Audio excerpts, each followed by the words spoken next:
2027 के board exam में A+ चाहिए, सबको चाहिए होता है, आपको भी चाहिए।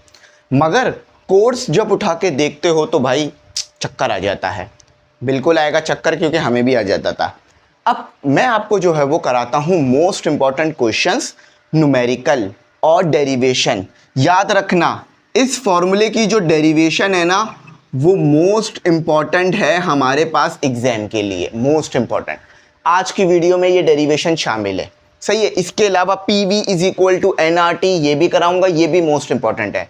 यकीन मानो, जिस बच्चे ने ये वीडियो देख ली A+ उसका कंफर्म है chapter number 15 molecular theory of gases में, ठीक है। मॉलिक्यूलर थ्योरी ऑफ गैसेस में उसका A+ कंफर्म है। तो बिल्कुल भी इस चैप्टर को किसी भी बच्चे ने नहीं छोड़ना है, अच्छी तरीके से वॉच करना है। अच्छा भाई, एक और बात बता दूं, हमारे स्टूडेंट पोर्टल आपको मिलना शुरू हो गए हैं। फीस पूरे साल के लिए 4000 रुपये है, याद रखना। इसमें आपको व्हाट्सएप ग्रुप नहीं मिलेगा, सिर्फ स्टूडेंट पोर्टल मिलेगा वेबसाइट पर, प्रॉपर वेबसाइट पर, हमारी खुद की वेबसाइट पर स्टूडेंट पोर्टल मिलेगा, जिसमें आपको तमाम लेक्चर्स जो निकल चुके हैं रिकॉर्डेड, आपसे जो मिस हो गए वो भी मिलेंगे।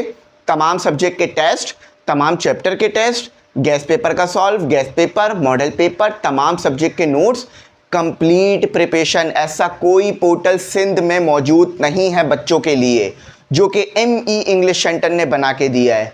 जल्द से जल्द इनरोल करो, वहाँ पर इस तरह से तमाम जो है वो आपके पास चैप्टर्स मौजूद हैं, तमाम चीज़ें मौजूद हैं। A+ 100% घर बैठ के लाओगे। पहले व्हाट्सएप में परेशान होते थे ना कि सर ये वाला PDF कहाँ है, ये वाला नोट्स कहाँ है, ये वाला गैस पेपर कहाँ है, सर का रिप्लाई आधे घंटे में आ रहा है, एक दिन बाद आ रहा है, सारा मसला ही ख़त्म।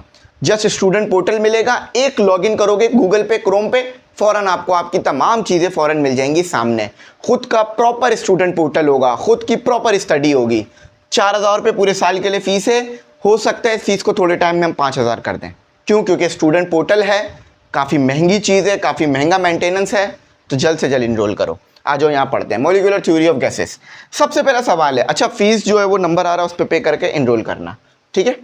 अच्छा, molecular theory of gases, drive journal gas law. अब जर्नल गैस लॉ क्या होता है? इसको हम बोलते हैं जर्नल गैस लॉ। क्या बोलते हैं इसको हम? Journal gas law.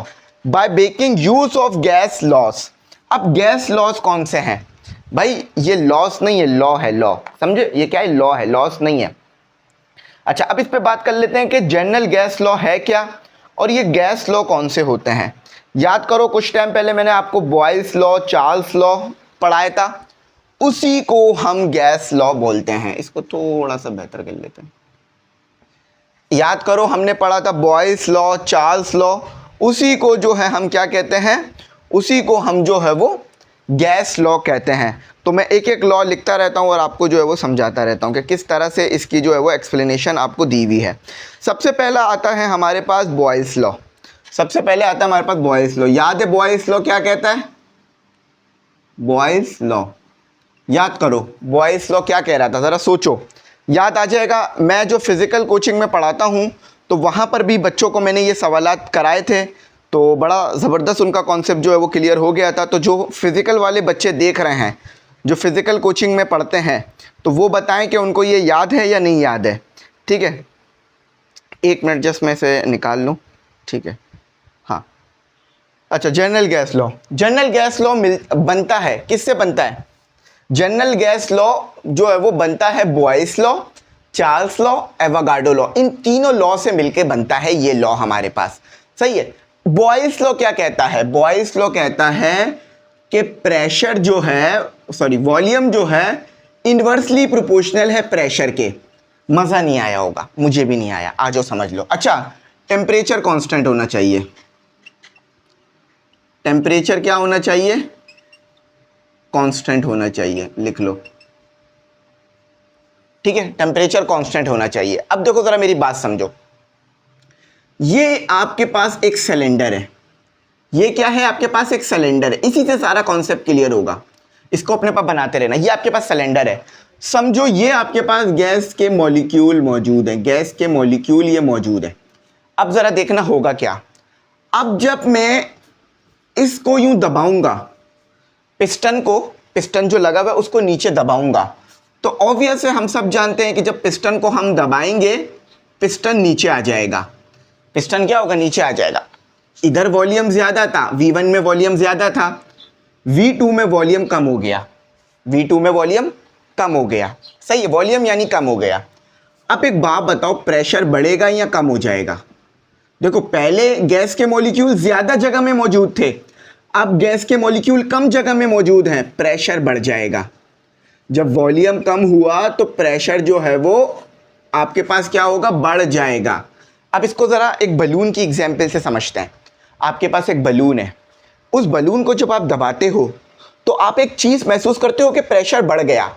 जब बलून को आपने दबाया तो बलून का वॉल्यूम तो कम हो गया है ना, बलून का जो वॉल्यूम है वो कम हो जाएगा, मगर आपको ज़्यादा प्रेशर महसूस होगा।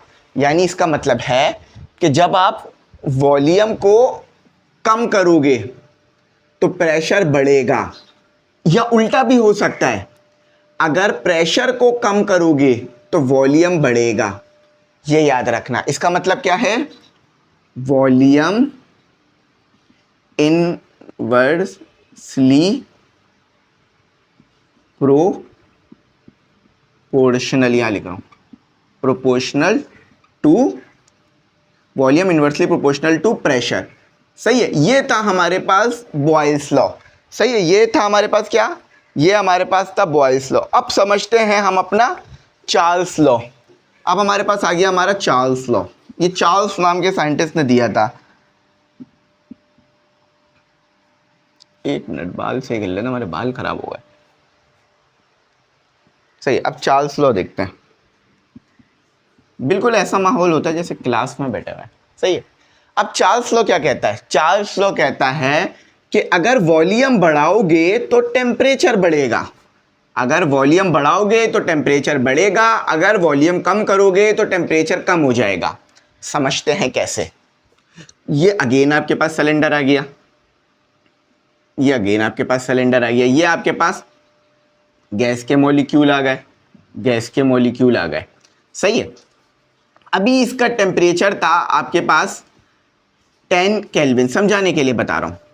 प्रेशर था, वॉल्यूम था इसके पास 1 मीटर क्यूब। अब आपने क्या किया, आपने कहा कि भाई मैं जो है वो टेम्परेचर बढ़ाना चाह रहा हूं। मैंने कहा ठीक है भाई, बढ़ा दो, कोई मसला नहीं है।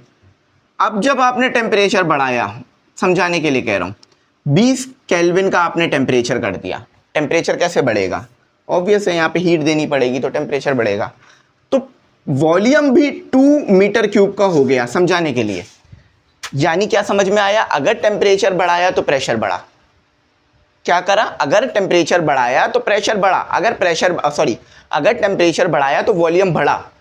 अब देखो इसको जरा समझाते हैं। आपके पास एक गुब्बारा है, बलून है, उस बलून को आप जो है वो लिक्विड नाइट्रोजन में डाल दो। उस बलून को लिक्विड नाइट्रोजन, जब लिक्विड नाइट्रोजन में डालोगे, लिक्विड नाइट्रोजन बहुत ज़्यादा ठंडी होती है, चीज़ों को बहुत ज़्यादा ठंडा कर देती है लिक्विड नाइट्रोजन। तो आप देखोगे बलून सिकुड़ जाएगा। यानी आपने किसी चीज़ को ठंडा किया, यानी टेम्परेचर कम किया। तो टेम्परेचर जब कम किया तो वॉल्यूम कम हो गया। अब ये होता क्यों है? गैस के जो ये मॉलिक्यूल्स होते हैं ये ज़्यादा तेज़ मोशन करना शुरू कर देते हैं, तो जिसकी वजह से टेम्परेचर बढ़ाने से वॉल्यूम बढ़ जाता है। तो बात क्या समझ में आई? वॉल्यूम यहां भी इस आएगा, वॉल्यूम इज डायरेक्टली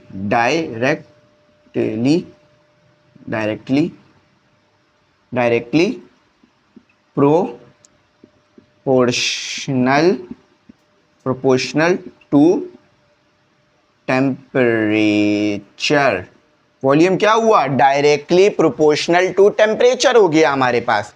अच्छा, ये आ गई हमारे पास एक इक्वेशन, इसको मिटा देते हैं। ये जो हमने साइंस बनाया ना, इसको मैं इसलिए ब्रैकेट कर रहा हूं क्योंकि आगे मैं यूज करूंगा।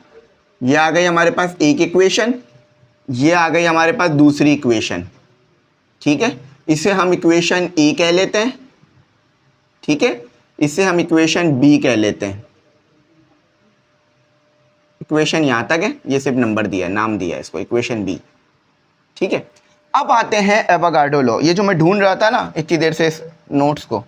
अच्छा, ये गैस पेपर से लिख रहा हूं मैं, तो गैस पेपर आपको उसमें गिवन है, जब बैच इनरोल करोगे तो गैस पेपर की PDF आपको मिलेगा।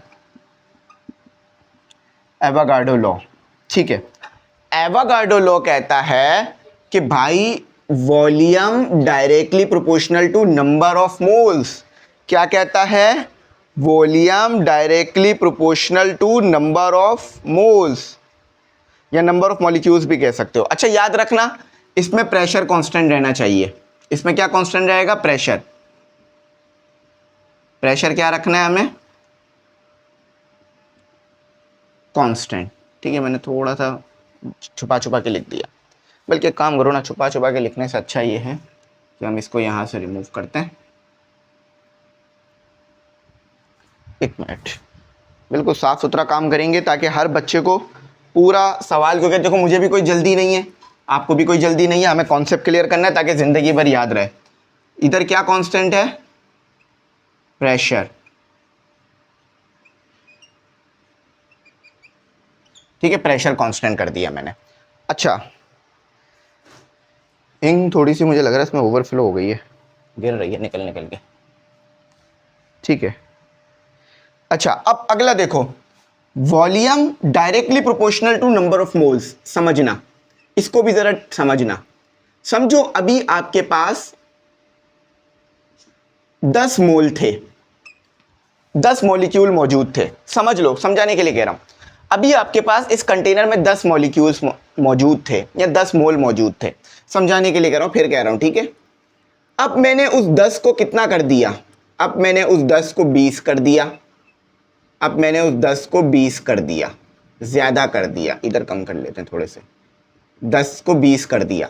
अगर मैंने नंबर ऑफ मॉलिक्यूल्स बढ़ाए हैं तो मुझे वॉल्यूम भी तो बढ़ाना पड़ जाएगा ना। फॉर एग्जांपल यहाँ वॉल्यूम 10 था, अगर यहाँ वॉल्यूम 20 हो गया। अब समझो इसको, फॉर एग्जांपल एक कमरा है, 2 लोगों के लिए बना है।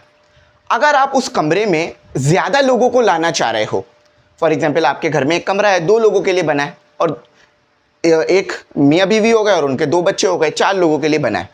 अब आप चाह रहे हो कि उसमें 10 लोग आ जाएं उसी कमरे में, तो वो 10 लोग आ जाएंगे? नहीं, आपको बड़ा करना पड़ेगा ना कमरा।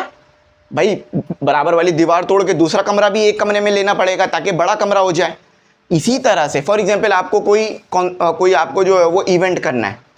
इवेंट करने के लिए आपके पास जगह है 100 लोगों की, यानी वॉल्यूम 100 लोगों के लिए रखा है आपने जगह। अब 200 लोग आ जाए तो भाई जगह भी बढ़ानी पड़ेगी ना। इसी तरह गैस में भी है, अगर आपके पास नंबर ऑफ मोल्स कम है, वॉल्यूम कम है। अगर नंबर ऑफ मोल्स ज़्यादा हो गए तो वॉल्यूम ज़्यादा हो जाएगा। तो ये बात भी हमें समझ में आ गई कि वॉल्यूम इज डायरेक्टली, अच्छा ये हो गई आपकी इक्वेशन नंबर सी, ठीक है। Volume is directly proportional to number of moles, या नंबर ऑफ मॉलिक्यूल्स भी लिख सकते हो। अच्छा एक चीज याद रखना, pressure and temperature will be constant. ये कांस्टेंट रहेगा, इसमें चेंज नहीं आना चाहिए। अच्छा अब देखो, सारी चीजें मैंने बोर्ड पे डिफाइन कर दी, सारा चीजें मैंने बोर्ड पे अच्छी तरह लिख दिया। कोई मुश्किल परेशानी घबराने वाली कोई बात ऐसी कुछ नहीं है। अब बस ये सोल्यूशन की तरफ जा रहा है, ठीक है। तो अब मैं यहां पर एक बड़ी वर्डिंग लिखूंगा। देखो ए बी सी 3 इक्वेशन आ गई मेरे पास। यहां लिखो कंबाइन, देखो कंपेयर नहीं लिख रहा हूं मैं, कंबाइन लिख रहा हूं। कंबाइन का मैं मतलब अभी बताता हूं। Combine equation A B and C. देखो equation A, equation B, equation C. अब कंबाइन में क्या करते हैं, जो चीज, देखो ये कितने टाइम है?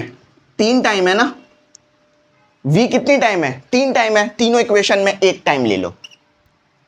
डायरेक्टली प्रोपोर्शनल का साइन, प्रोपोर्शनैलिटी, इसको बोलते हैं प्रोपोर्शनैलिटी का sign, sign of proportionality.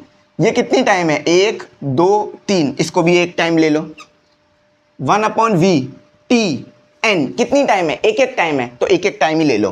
1/p और t और n। देखो मैंने क्या किया, जरा समझना। कंबाइन जब भी करते हैं ना इक्वेशंस को, जब भी इक्वेशंस को कंबाइन करेंगे तो उसमें आपने क्या ख्याल रखना है कि जो चीज़ें आपके पास मल्टीपल टाइम हो। v कितनी टाइम था बेटा? 1 2 3 टाइम था ना, मैंने 1 टाइम ले लिया। प्रोपोर्शनैलिटी का साइन कितनी टाइम था, 3 टाइम था, मैंने 1 टाइम ले लिया। 1/p था ही 1 टाइम, तो मैं उसे 1 टाइम ही लूँगा, ठीक है। 1/p था ही 1 टाइम, तो मैं उसे 1 टाइम ही लूँगा। t भी 1 टाइम था तो 1 टाइम लिया, n भी 1 टाइम था तो 1 टाइम ही लूँगा। समझ में आ गई बात?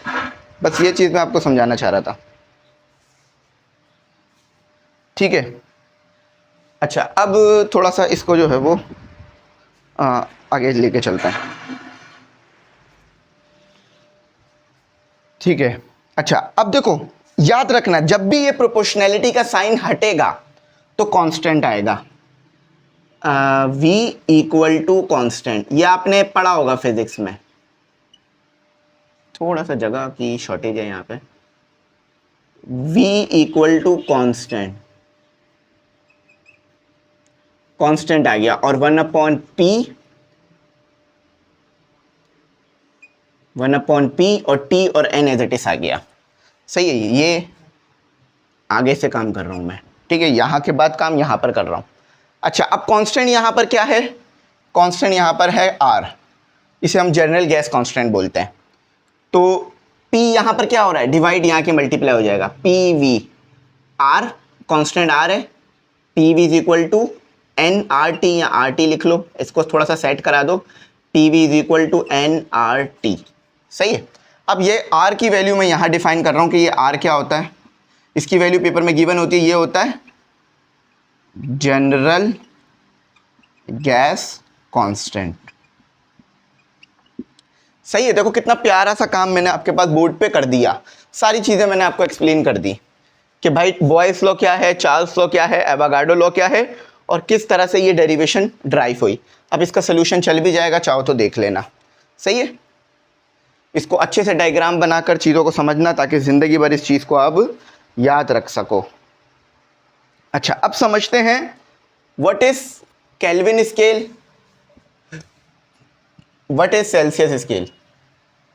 अच्छा, जो फिजिकल कोचिंग में मैं पढ़ाता हूँ उसकी जो लोकेशन है वो नॉर्थ नाज़िमाबाद की है। सही, सरीना मोबाइल मार्केट के सामने।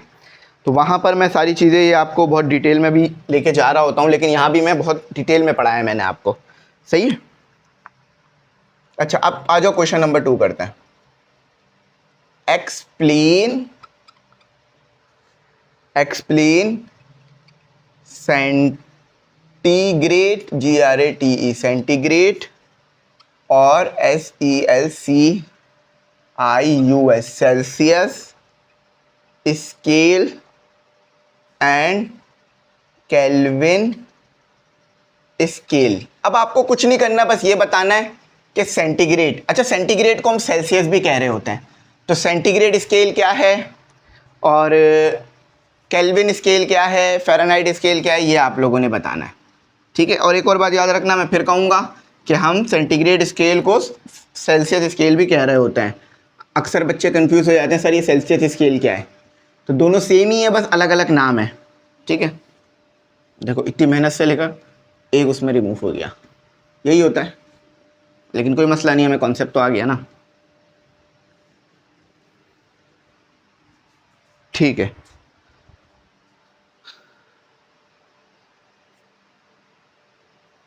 चलो अब आगे चलते हैं। एक्सप्लेन सेंटीग्रेड और सेल्सियस स्केल। देखो मैं आपको कॉन्सेप्ट क्लियर कर देता हूं, फिर आप वर्डिंग देख सकते हो। भाई देखो, हमारे पास 3 स्केल होते हैं, टेम्परेचर को मेजर करने के लिए 3 मेन स्केल होते हैं। वी हैव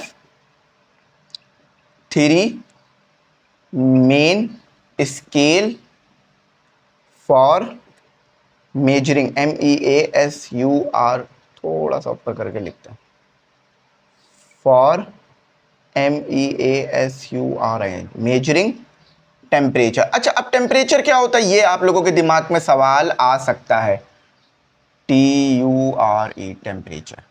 अब आप लोगों के दिमाग में सवाल आ सकता है कि सर व्हाट इज टेम्परेचर। बिल्कुल सही सवाल है, आ सकता है, कोई मसले वाली बात नहीं है। देखो आप याद करो, जब आप छोटे हुआ करते थे, अभी भी अपने पेरेंट्स के लिए तो आप छोटे ही होगे, बच्चे ही होगे, आपके पेरेंट्स यूँ हाथ रखते थे आपके ये गर्दन के ऊपर और चेक करते थे कि आपका टेम्परेचर कैसा है। अच्छा याद रखिएगा, ज़िंदगी में वैसे तो आप लोग माशाल्लाह से बड़े बच्चे हैं, कि कभी भी किसी इंसान को पेरेंट्स के अलावा यहाँ पर हाथ रखने ना दें, ठीक है, क्योंकि ये आपके लिए जो है वो एक प्राइवेट जगह होती है, तो यहाँ पर कहीं भी आपको हाथ कोई ना लगाए, ये आपकी ज़िम्मेदारी है कि आपको कोई भी टच ना करे, ठीक है। मैं भी माशाल्लाह से हम कह ले जवान हैं, बड़े हो गए हैं, या इवन के अब तो अपनी जवानी से भी बाहर जा रहे हैं, लेकिन फिर भी हम किसी को टच नहीं करने देंगे अपने आप को, ठीक है, ये आपको पता होना चाहिए। तो मैं बस समझाने के लिए बता रहा हूँ। अगर आप यहाँ पर हाथ लगा रहे हैं, अच्छा दोस्तों में तो ये सब चीज़ें चल रही होती हैं तो वो हमें पता होता है कि भाई कौन दोस्त है, कौन अपना है, कौन घर वाला है, सही है। अच्छा, अब आपने यहाँ पर हाथ लगाया, अब यहाँ हाथ क्यों लगा रहे हो आप यहाँ पर हाथ इसलिए लगा रहे हो कि ताकि चेक कर सको आप गर्म हो रहे हो या ठंडे हो रहे हो, यानी टेम्परेचर ये बताता है कि कोई चीज़ गर्म है या ठंडी है। Degree of hotness and coldness जो है वो टेम्परेचर आपको बता रहा होता है। टेम्परेचर क्या बता रहा होता है? Degree of hotness and coldness. बस इस चीज़ को आपने अपने दिमाग में रखना है कि degree of hotness and coldness हमें टेम्परेचर बताता है, ठीक है। अक्सर बच्चे इस चीज़ को थोड़ा सा भूल जाते हैं, तो मैंने कहा इस चीज़ को थोड़ा इन्हें एक्सप्लेन करूं, क्योंकि पिछली बार मुझे याद पड़ रहा मैंने सेंटीग्रेड और ये स्केल डायरेक्ट बता दिए थे तो बच्चे बेचारे कंफ्यूज हो गए थे, तो मैंने कहा इस बार कन्फ्यूजन से आपको बचाऊं और पहले ये एक्सप्लेन कर दूं। एक मिनट जस्ट आप लोग थोड़ा सा वेट करेंगे। अच्छा, degree of hotness and coldness, असल में थोड़े मेरे बाल ख़राब हो गए, मैंने कहा बाल सही कर लेते हैं अपने। अब ड्यूरिंग द ये लाइव क्लास ही समझ लो एक तरह से हमारी हो रही होती है, तो इसे हम रोक नहीं सकते, ठीक है। ये चलो शुरू करते हैं अपना दोबारा काम, ठीक है। तो टेम्परेचर क्या बताता है? Degree of hotness and coldness. अब इसी हॉटनेस और कोल्डनेस को बताने के लिए हमारे पास तीन मुख्तलिफ स्केल हैं। एक सेंटीग्रेड स्केल है, एक फ़ारेनहाइट स्केल है और एक केल्विन स्केल है। अब देखो तीनों में वैल्यूज़ अलग अलग आती हैं, सही है। तो अब आप बोलोगे सर ये तीन अलग अलग स्केल क्यों? कोई मसला नहीं है। एक स्केल जो है वो यूज़ होता है वेदर के लिए। आप वेदर का टेम्परेचर किस में देखते हो? सेल्सियस में देख रहे होते हो। यूएसए में फ़ारेनहाइट यूज़ हो रहा होता है, केल्विन इंडस्ट्री में यूज़ हो रहा होता है। तो याद रखना तीनों कुछ नहीं कर रहे हैं, तीनों टेम्परेचर ही बता रहे हैं। बस एक टेम्परेचर बताने के लिए स्केल हम यूज़ करते हैं अपने क्या कहते हैं वेदर में, एक स्केल हम यूज़ करते हैं यूएसए में और एक हम इंडस्ट्री में यूज़ कर रहे होते हैं। इससे हमारे लिए थोड़ा आसानी हो जाती है। अच्छा, अब इसमें आ जाता है कि पहला हमें दो पे बात करनी है, एक सेंटीग्रेड और केल्विन। तो मैं पहले लिख लेता हूँ सेंटीग्रेड। अच्छा याद रखना सेंटीग्रेड और सेल्सियस एक ही होता है, जब भी यहाँ पर और लगाया गया है। अब हम बात कर लेते हैं सेंटीग्रेड, GRATE, सेंटीग्रेड और सेल्सियस स्केल, SCA, बल्कि थोड़ा सा आगे लिख लेते हैं SCALE स्केल। याद रखना इस स्केल में वाटर जो है वो समझो ये आपके पास एक पानी का वो है, एक पानी से भरा हुआ कंटेनर है, इसके नीचे आपने आग लगा दी। अब हम सबको पता है आग लगाएंगे तो टेम्परेचर बढ़ना शुरू हो जाएगा। तो सेंटीग्रेड स्केल में जो वाटर बॉईल होता है वो 100 सेल्सियस पे बॉईल होना शुरू हो जाता है। इसको आप लिख सकते हो बॉइलिंग पॉइंट ऑफ वाटर। इसी तरह से आप इसे एक्सप्लेन करोगे, ठीक है, कि भाई सेंटीग्रेड स्केल में हमारे पास वाटर 100 सेल्सियस पे बॉईल होना शुरू हो जाता है, यानी वो जो बुलबुले बनना उठते हैं ना, वो बुलबुले बनना शुरू हो जाते हैं जब आप इसे गर्म करोगे। 100 से नीचे हो तो बॉईल नहीं होगा। अच्छा, अब अगर हम इसे फ्रीज करना चाह रहे हैं, पानी को आप जमा भी सकते हो, तो फ्रीज होता है 0 पे, ये फ्रीजिंग है, ये फ्रीजिंग पॉइंट है, फ्रीजिंग पॉइंट है, फ्रीजिंग टेम्परेचर कह लो। तो पानी बॉईल कितने पे होगा सेंटीग्रेड में? 100 पे, और कितने पर फ्रीज होगा? जो है वो 0 पे। अब आ जाते हैं केल्विन स्केल देखते हैं। इस तरह आप इसे एक्सप्लेन कर सकते हो, केल्विन स्केल। अब ये भी टेम्परेचर बताने के लिए ही यूज़ होता है, ये भी टेम्परेचर का एक यूनिट है या स्केल है, मगर इसमें पानी बॉईल कितने पर होता है?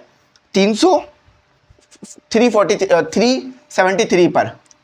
तो समझ लो ये आपके पास अगेन एक पानी आ गया, अब इसे आप चाह रहे हो बॉईल करना, ठीक है। तो कितने पर होगा केल्विन में? 373 केल्विन पर। ये क्या है? BOILING, boiling point of water. आप लिख लेना, but in but in kelvin. सही, ये ज़रूर लिख लेना, ये केल्विन में है।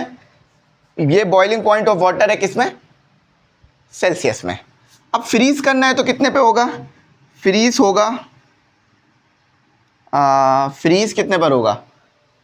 फ्रीज जो है वो इसी में से 100 कम कर दो, तो फ्रीजिंग पॉइंट जो बनेगा 273 बनेगा। 273 पे ये फ्रीजिंग पॉइंट है, freezing point of water but in kelvin. Kelvin में पानी को फ्रीज करना है तो इतना टेम्परेचर चाहिए होगा, और बॉईल करना है तो इतना टेम्परेचर चाहिए होगा।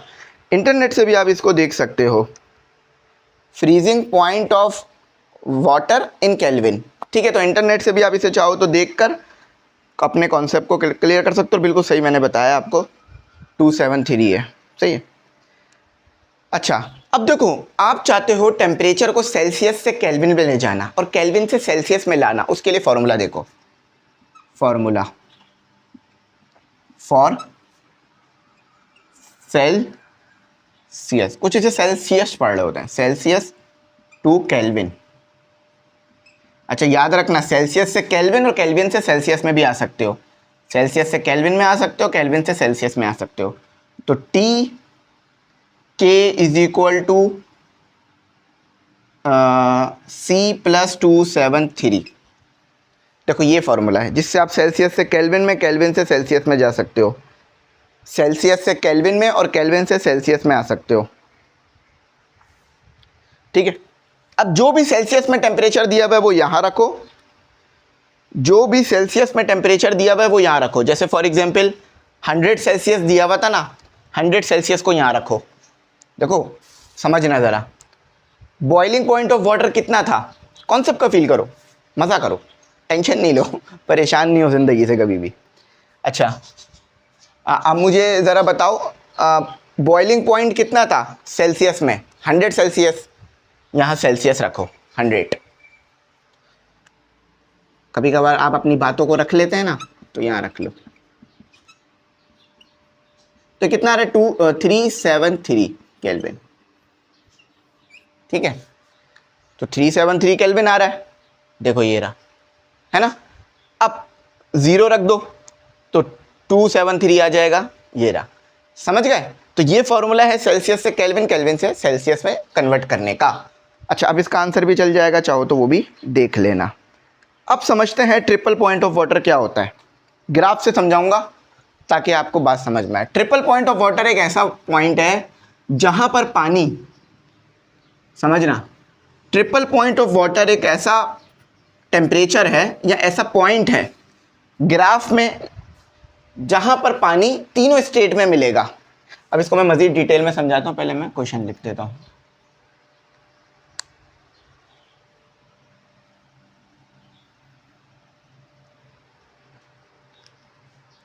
और ये बहुत इंपॉर्टेंट सवाल है, ये पास पेपरों में भी पूछा जा चुका है।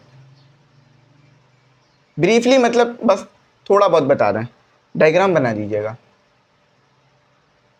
मतलब ग्राफ बनाऊंगा ना वो बना लीजिएगा। Briefly explain the triple point of water, question है हमारा। आ जाओ, इस क्वेश्चन को समझते हैं।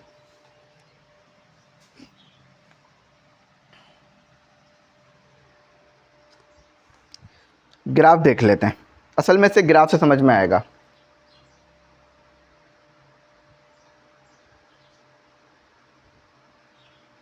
देखो, ट्रिपल पॉइंट ऑफ वाटर एक ऐसा पॉइंट है जहां पर पानी हमारे पास जो है वो गैस स्टेट में भी होगा। गैस, मैं लिख देता हूं, पूरी वर्डिंग लिख देता हूं।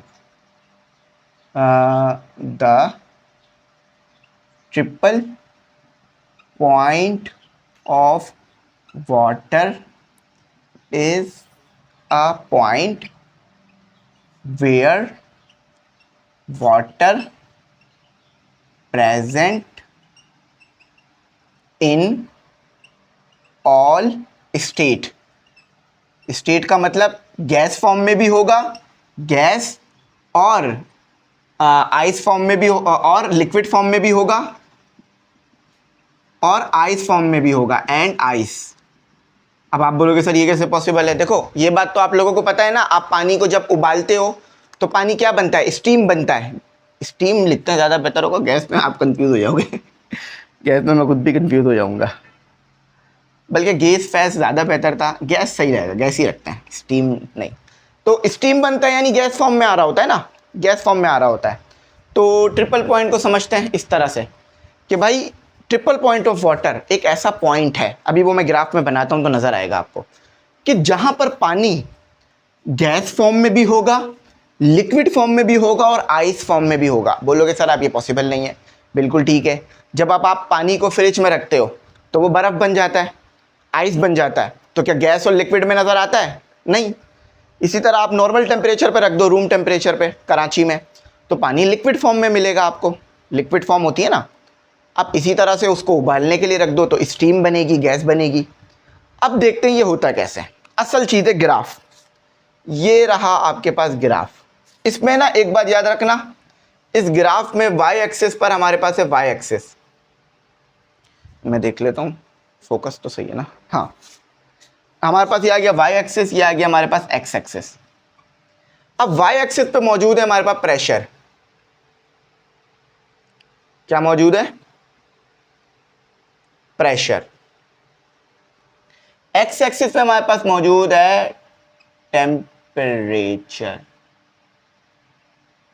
ठीक है। अच्छा अब देखना जरा होता क्या है, समझ लो यहां पर, अब इसकी वैल्यू भी होती है, वो वैल्यू मैं चेक कर लेता हूं कि क्या होती है इसकी। ठीक है, कि टेम्परेचर क्या होता है, प्रेशर क्या होता है। अगर हम फ़ारेनहाइट स्केल में देखें, सेल्सियस स्केल में देखें तो -38.8 सेल्सियस ये टेम्परेचर होता है। नहीं, ये माइनस में है या पॉजिटिव में है? नहीं, ये देखना पड़ेगा कि ये माइनस में बता रहा है या पॉजिटिव में बता रहा है। नहीं नहीं, ये गलत है, ये माइनस में क्यों आएगा? ये तो पॉजिटिव आना चाहिए ना। हाँ, केल्विन में देख लो, 273.16 केल्विन। अगर टेम्परेचर की वैल्यू आ रही है 273.16 केल्विन और प्रेशर की वैल्यू आ रही है आपके पास 611.73, तो ये पॉइंट आपके पास ट्रिपल पॉइंट ऑफ वाटर है। ट्रिपल पॉइंट ऑफ वाटर है। अब ट्रिपल पॉइंट ऑफ वाटर से मतलब देखो, ये एक लाइन, अभी मैं इसको जरा ग्राफ ड्रॉ कर लूं फिर आपको मैं इसे बड़ा डिटेल में समझाता हूं। देखो यहां पर जो पानी होगा वो वेपर होगा। अगर आपके पास देखो यहां पर जो भी पानी होगा, फॉर एग्जांपल आपने पानी उठाया, उसका टेम्परेचर 273.16 निकला और प्रेशर इतना निकला, ये पॉइंट है, ठीक है, 61173। अगर प्रेशर इतना निकला और अच्छा ये प्रेशर पास्कल में है, पीए पास्कल होता है न्यूटन पर मीटर स्क्वायर। ठीक है, अगर आपने पानी को उठाया, अगर टेम्परेचर उसका 273.16 निकला और मेरे भाई 611.73 निकला, तो आपके पास पानी किस में होगा? सॉलिड में भी होगा, लिक्विड में भी होगा, गैस में भी होगा। आया कॉन्सेप्ट का फील? जैसे रील देखते हुए कॉन्सेप्ट का फील आता है ना, इसी तरह से यहाँ कॉन्सेप्ट का फील आया। ठीक है, तो लोग छोड़ जाते हैं, लेकिन हमें आगे बढ़ना है ज़िंदगी में। चलो अच्छा, अगर पानी को इधर आप देखोगे, इस पॉइंट पे देखोगे, यानी इस पॉइंट से क्या मुराद है? टेम्परेचर 273 से कम है। याद रखना इसका क्या मतलब है। अगर टेम्परेचर 273 से कम है और प्रेशर 611 से ज़्यादा है तो पानी सॉलिड स्टेट में आएगा। फिर समझना, यहाँ टेम्परेचर और प्रेशर को समझना, यहाँ पर मैंने पानी नहीं डाला हुआ है, ये ग्राफ है। ग्राफ का मतलब क्या है कि अगर प्रेशर यहाँ पर 61173 से ज़्यादा हुआ और टेम्परेचर 273 से कम हुआ, मैंने पानी उठाया, समझना, पानी का टेम्परेचर चेक किया, 273 से कम है, प्रेशर 611 से ज़्यादा है, इसका मतलब है पानी सॉलिड स्टेट में होगा मेरे पास। ठीक है, अब लिक्विड स्टेट में देखते हैं। अब देखो लिक्विड स्टेट, तो लिक्विड की स्पेलिंग गलत लिखती, कभी कभार ये बट सिली मिस्टेक्स होती हैं। अच्छा अब देखो इधर, अगर टेम्परेचर 273 है कोई मसला नहीं है, मगर प्रेशर, टेम्परेचर 273 है कोई मसला नहीं है, मगर प्रेशर 611 से ज़्यादा है, तो इसका मतलब है पानी अब लिक्विड स्टेट में मिलेगा आपको। अब इधर देखो वेपर कब मिलेगा, टेम्परेचर 273 से ज़्यादा है, वेपर कब मिलेगा, टेम्परेचर 273 से ज़्यादा है मगर प्रेशर 611 से कम है, तो पानी वेपर स्टेट में मिलेगा। वेपर यानी बुखारात, लोग बुखार बन जाते हैं ना, बुखारात। तो ये होता है ट्रिपल पॉइंट ऑफ वाटर, कि अगर इस पॉइंट पे आ जाऊं मैं, इस पॉइंट पे आ जाऊं, टेम्परेचर मुझे 273.16 मिल रहा है, प्रेशर मुझे 61173 मिल रहा है, अब मेरे पास ये ट्रिपल पॉइंट है, इसका मतलब है पानी तीनों स्टेट में होगा। इस पॉइंट पर पानी तीनों स्टेट में होगा, गैस में भी होगा, लिक्विड में भी होगा, सॉलिड में भी होगा। This is called triple point of water. अब हम न्यूमेरिकल करते हैं, ठीक है, इसको अपने पर लिख लेना, इसका सोल्यूशन बराबर में चलेगा भी। अच्छा न्यूमेरिकल कोई इतना मुश्किल न्यूमेरिकल नहीं है, कॉन्सेप्ट का फील आने लायक न्यूमेरिकल है। मैं सारी चीज़ें बहुत ज़्यादा डीप में ले जाके समझा रहा हूँ, ताकि किसी भी बच्चे का A+ आए तो उसको सारा कॉन्सेप्ट भी आना चाहिए। मेरा पूरा फोकस कॉन्सेप्ट की तरफ है, मेरा फोकस रट्टेबाजी की तरफ नहीं है। जब भी आप देख रहे होगे कि मैं सिर्फ सोल्यूशन नहीं चला रहा हूँ, बल्कि पूरा पूरा एक्सप्लेन कर रहा हूँ।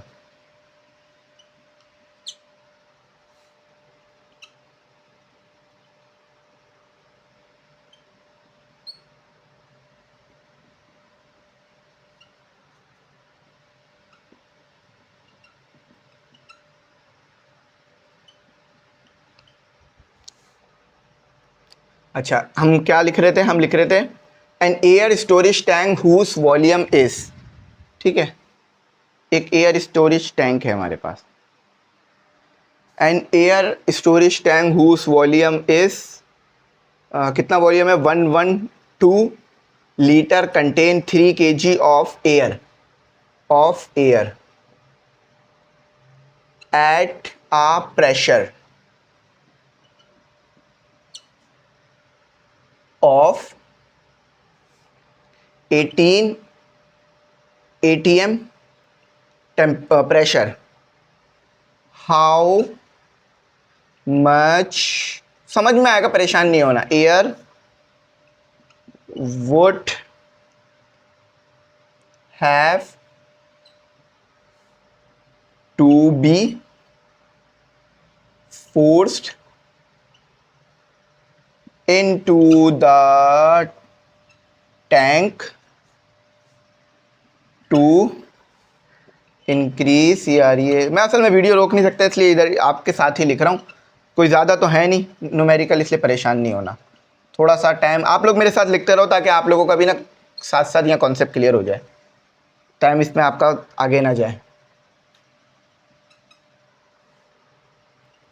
assuming no change इन, ये जो आखिर में वर्डिंग लिख के देते ना, ये बड़ी इंपॉर्टेंट होती है, इसी से हमें समझ में आता है हमें क्या कॉन्सेप्ट लगाना है। Temperature, no change in temperature. अब देखो ज़रा इसको न्यूमेरिकल करते हैं, अब ज़रा मज़ा आएगा पढ़ने का। अच्छा न्यूमेरिकल करने से पहले हम ज़रा अपने कैमरे को चार्ज पे लगा देते हैं, क्योंकि हमारा कैमरा जो है वो कुछ डिस्चार्जिंग की कंडीशन बना रहा है, इसकी कंडीशन को चार्जिंग की कर देते हैं, ताकि ऐसा ना हो कि मज़ेदार लेक्चर के दौरान कोई नाखुशगवार वाक़या हो जाए, यानी कैमरा बंद हो जाए। तो हम नहीं चाहेंगे कि हमारा कैमरा बिल्कुल भी बंद हो, हम चाहेंगे कि ये पूरा लेक्चर हो जाने के बाद फिर आराम से ये बंद हो। तो ज़रा सा हम इसमें अपना लगा देते हैं। अब हम इसको थोड़ा इधर कर देते हैं, इसको हम थोड़ा ऐसे कर देते हैं, अब मज़ा आएगा पढ़ने का, क्योंकि अब चार्जिंग शुरू हो गई ना कैमरे की। ठीक है, आ जाओ भाइयों, कहाँ रह गए, जो बातें पढ़ने में दिल लग रहा है आप लोगों का, अब लग रहा है पढ़ने में दिल। अच्छा हाँ, मैं फिर यहाँ कहूँगा, यहाँ तक आ गए हो तो भाई बैच इनरोल ज़रूर कर लेना। देखो आपका कोई नुकसान नहीं है इस बैच इनरोल करने में, 4000 फ़ीस है, मगर आपको जो चीज़ें मिलनी है वो बहुत वैल्यूएबल है। आपको पूरा पोर्टल मिलेगा, पूरे पोर्टल पे test, live classes, recorded classes, सारी चीज़ें मौजूद हैं, सही है। और इसके अलावा सब कुछ वहाँ पर है, गैस गैस पेपर का सॉल्व, मॉडल मॉडल पेपर का सॉल्व। तो इसलिए बोल रहा हूँ इसे एनरोल करो। अच्छा यहाँ आओ, इधर देखो, अब क्या कह रहे हैं, एन एयर स्टोरेज टैंक। सबसे पहले जो कह रहे हैं वो बना लेते हैं।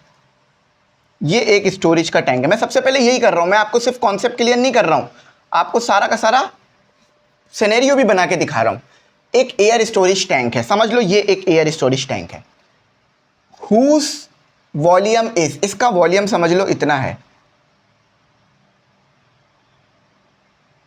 इसका वॉल्यूम कितना है, इसका वॉल्यूम है, इस टैंक का वॉल्यूम कितना है, V1 कह लेते हैं, 112 लीटर। अच्छा, वॉल्यूम को लीटर में रखा जा सकता है तो इससे परेशान नहीं होना, सही है। आप दूध लेने जाते हो ना, वो भी तो वॉल्यूम होता है, कभी लीटर बोलते हो कभी केजी बोलते हो, ठीक है। अच्छा, अब इसके अंदर कितनी गैस मौजूद है, 3 kg की गैस मौजूद है, M1 कह लेते हैं, 3 kg की गैस मौजूद है।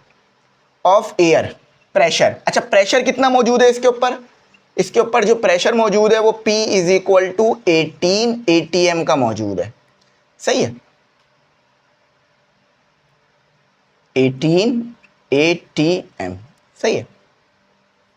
How much air would have to be force, अच्छा अब मैं कितनी एयर इसमें डालूं, देखो अभी तो ये 3 kg एयर मौजूद है, अब मैं मजीद कितनी एयर डालूं कि इसका जो प्रेशर है वो 18 से बढ़कर, समझ लो ये ए था, ये ए पिक्चर थी, अब मैंने बी पिक्चर ली है, सेम कंटेनर है, लेकिन अब प्रेशर मुझे चाहिए V2 21 ATM। अब समझना ज़रा, देखो मैंने प्रेशर बढ़ाना है, तो प्रेशर कैसे बढ़ेगा, मैं मज़ीद गैस भर दूं। फॉर एग्जांपल आप एक बलून लेने गए, कहते हैं ना वो गैस वाला बलून, अब वो गैस वाला बलून थोड़ा कम ऊपर उड़ रहा था, आपने बोला ज़्यादा गैस डाल दो, तो जब वो ज़्यादा गैस डालेंगे तो उन्हें मास डालना पड़ेगा ना बलून के अंदर। तो इसी तरह यही पूछ रहे हैं कि यार प्रेशर अभी 18 है, हम 21 करना चाह रहे हैं, कितना और मास हमें डालना पड़ेगा कि प्रेशर 18 से 21 हो जाए, ये आपने दिमाग में रखनी है बात, ठीक है। लेकिन इन्होंने एक और चीज़ कहा है, टेम्परेचर चेंज नहीं हुआ और टेम्परेचर के साथ साथ वॉल्यूम भी चेंज नहीं हुआ, टेम्परेचर भी चेंज नहीं हुआ और वॉल्यूम भी, देखो वॉल्यूम, अब देखो बात समझना, वॉल्यूम क्यों चेंज नहीं हुआ, समझ लो ये कंटेनर था 112 का, थोड़ा सा शायद आपको ये लग रहा होगा मैंने ऊपर मूव करा दिया इसे, इसको थोड़ा सा नीचे ले आता हूँ ताकि ऐसा ना लगे कि वॉल्यूम चेंज हो रहा है। याद रखना वॉल्यूम चेंज नहीं हुआ। अब देखो ये कंटेनर का जो वॉल्यूम था 112 था, तो भाई अभी भी इस कंटेनर का वॉल्यूम 112 ही है। अब ऐसा कैसे हुआ ज़रा बताता हूँ। 1 लीटर आप कोल्ड ड्रिंक लेने जा रहे हो, आपने 1 लीटर कोल्ड ड्रिंक पी ली, क्या दोबारा उसे दुकान पे ले जाके 2 लीटर की कोल्ड ड्रिंक भरवा सकते हो उसमें? नहीं। क्यों? आप बोलोगे सर वो बोतल ही 1 लीटर की है, उसमें 1 लीटर से ज़्यादा आ ही नहीं सकता। इसी तरह तो बेटा ये कंटेनर ही 112 लीटर का है, 112 लीटर का है, ये 112 लीटर से ज़्यादा बड़ा नहीं हो सकता कंटेनर। अगर ज़्यादा गैस भरोगे तो ये फट जाएगा। फॉर एग्जांपल आपके घर में सिलेंडर यूज़ हो रहा है, अब तो अमूमन सबके घर में ही लगा हुआ होता है सिलेंडर छोटा छोटा। पहले पाकिस्तान में आपको पता है सिलेंडर नहीं हुआ करते थे। एक टाइम ऐसा था पाकिस्तान में कि कभी भी गैस नहीं जाती थी, मैंने तो वो टाइम देखा है। ये सन 2000 में 10-12 की बात कर रहा हूँ, 15 तक भी शायद ऐसा ही था या उससे थोड़ा आगे भी ऐसा ही था। तो उस वक्त गैस नहीं जाती थी, तो सिलेंडर नाम का जो है वो कॉन्सेप्ट ही नहीं था पाकिस्तान में। सिलेंडर अगर यूज़ होते भी थे तो वो बहुत दूर दराज एरियाज़ में यूज़ होते थे या गाड़ियों के सिलेंडर यूज़ होते थे। इंडिया में सिलेंडर बहुत ज़्यादा यूज़ होते हैं घर में कुकिंग के लिए, लेकिन अब पाकिस्तान में भी ये चीज़ आ गई है क्योंकि गैस की लोड शेडिंग है। अब उसकी एक वजह भी है भाई, नेचुरल गैस कम होती जा रही है, इसमें गवर्नमेंट भी क्या कर सकती है। आप सोचो ना, आपके पास 10 रुपये हैं, पहले आप 2 लोगों को दे रहे थे, अब आप 100 लोगों को दे रहे हैं, तो गैस कम होती जा रही है। तो इस वजह से भी ये हो रहा है मसला, ठीक है। और गैस कनेक्शन भी बढ़ते जा रहे हैं, ठीक है, क्योंकि और लोगों तक भी तो गैस पहुंचानी है ना, ऐसा तो नहीं है कि सिर्फ शहरों में ही रहे, ठीक है। तो बात समझ में आई। V1 112 लीटर, V2 112 लीटर, जितना वॉल्यूम पहले था उतना वॉल्यूम बाद में, वॉल्यूम चेंज नहीं हुआ। अब डेल्टा M बताना है। अब M1 तो है, डेल्टा M निकालने के लिए क्या करूंगा मैं, देखो उन्होंने क्या कहा है, how much air would have to be forced, यानी कितनी एयर डालूं। अभी आपके पास 3 kg तो मौजूद है, 3 kg के ऊपर और कितनी डालूं। तो जो 3 kg के ऊपर डालनी है वो तो चेंज होगा ना, चेंज होगा। तो इसीलिए पहले हम क्या निकालेंगे, m2। अच्छा मैं यहां लिख देता हूं गिवन डेटा, गिवन डेटा में क्या क्या दिया हुआ है और टू फाइन। देखो V1 दे दिया और V2 दे दिया, जो कि दोनों सेम दे दिया, 112 लीटर दे दिया, मैंने लिखा भी है ऊपर, आप उसे देख सकते हो। प्रेशर हमें P1 दे दिया, जो कि हमें कितना दे दिया, 18 atm, और P2 भी दे दिया हमें, जो कि दे दिया है 21 atm। ठीक है, डेल्टा M हमें निकालना है और उससे पहले हमें M2 भी निकालना पड़ेगा, क्योंकि चेंज निकालना है तो हमें M1 M2 दोनों पता होना चाहिए। अब क्या यूज करूं यहां पर, कुछ नहीं, PV is equal to NRT। देखो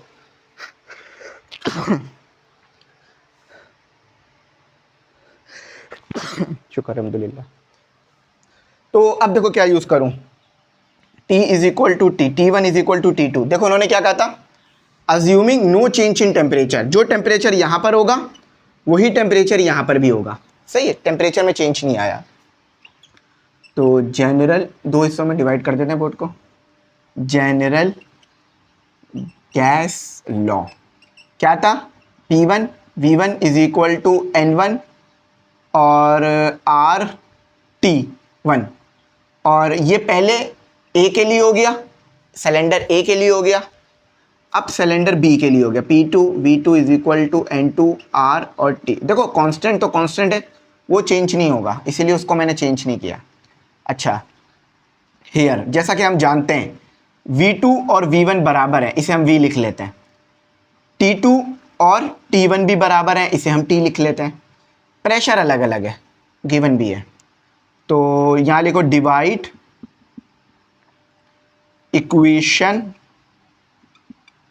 A एंड B। तो P1 V is equal to N1 R और T। V1 T1 T के बराबर है, वजह बता दी है मैंने क्यों। P2 V N2 R और T, V से V cancel, RT RT RT RT।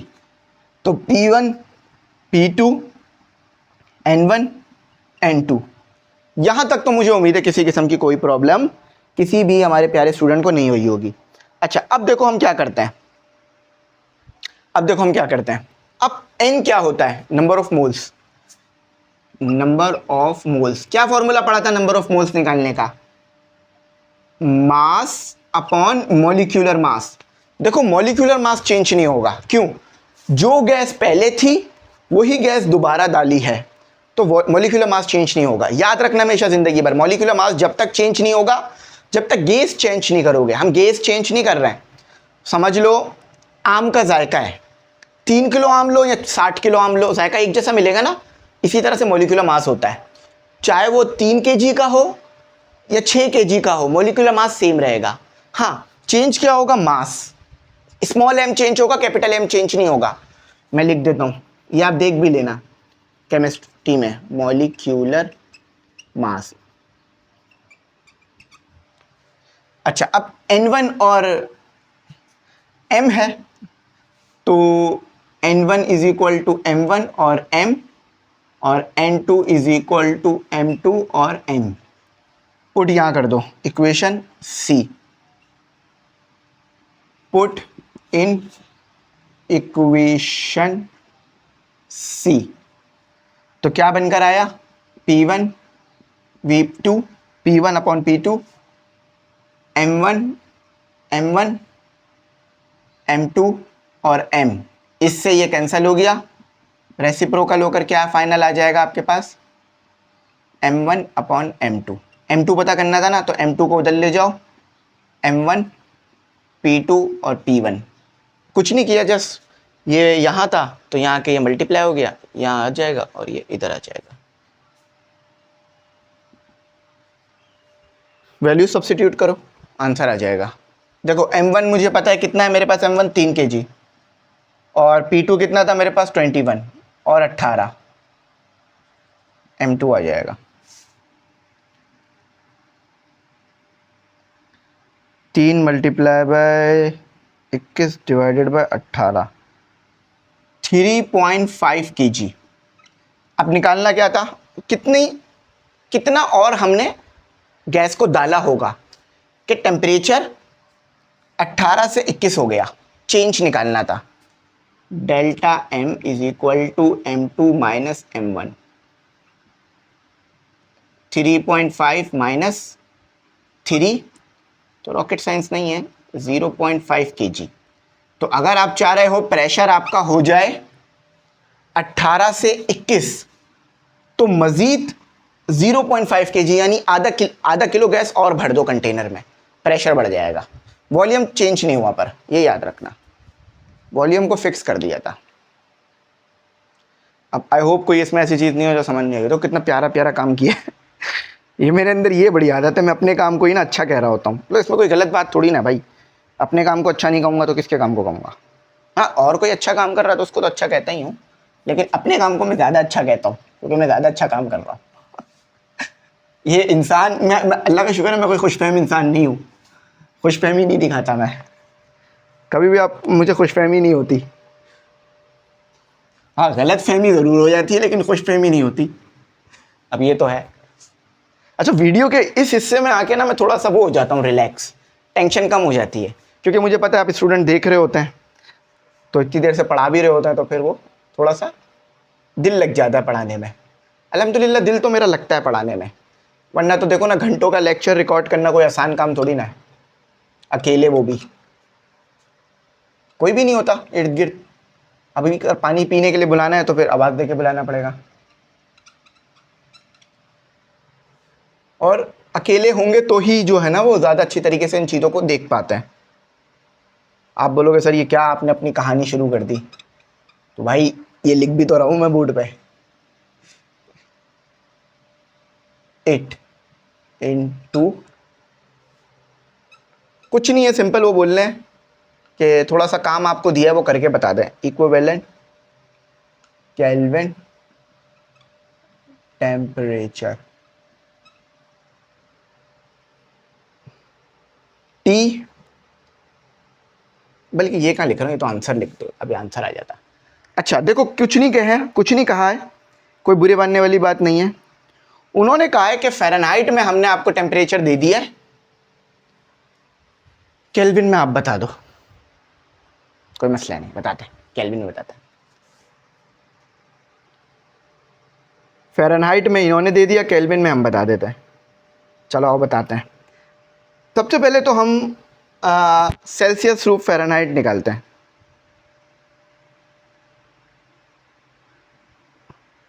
Celsius to Fahrenheit निकालना पड़ेगा, उसके बाद फिर केल्विन में जाएंगे। फॉर्मूला लिखवा देता हूँ ताकि ना आपको ज़िंदगी भर याद रहे। Just 1 minute.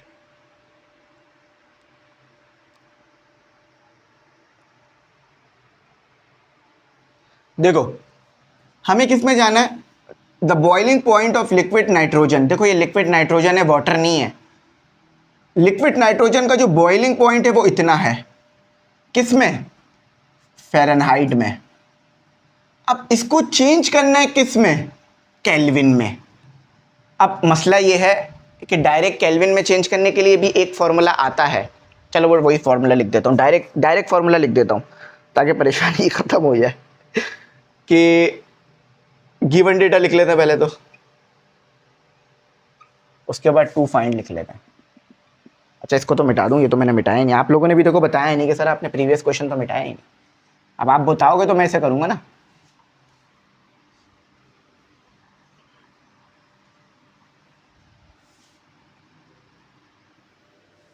ये लो, रिमूव कर दिया।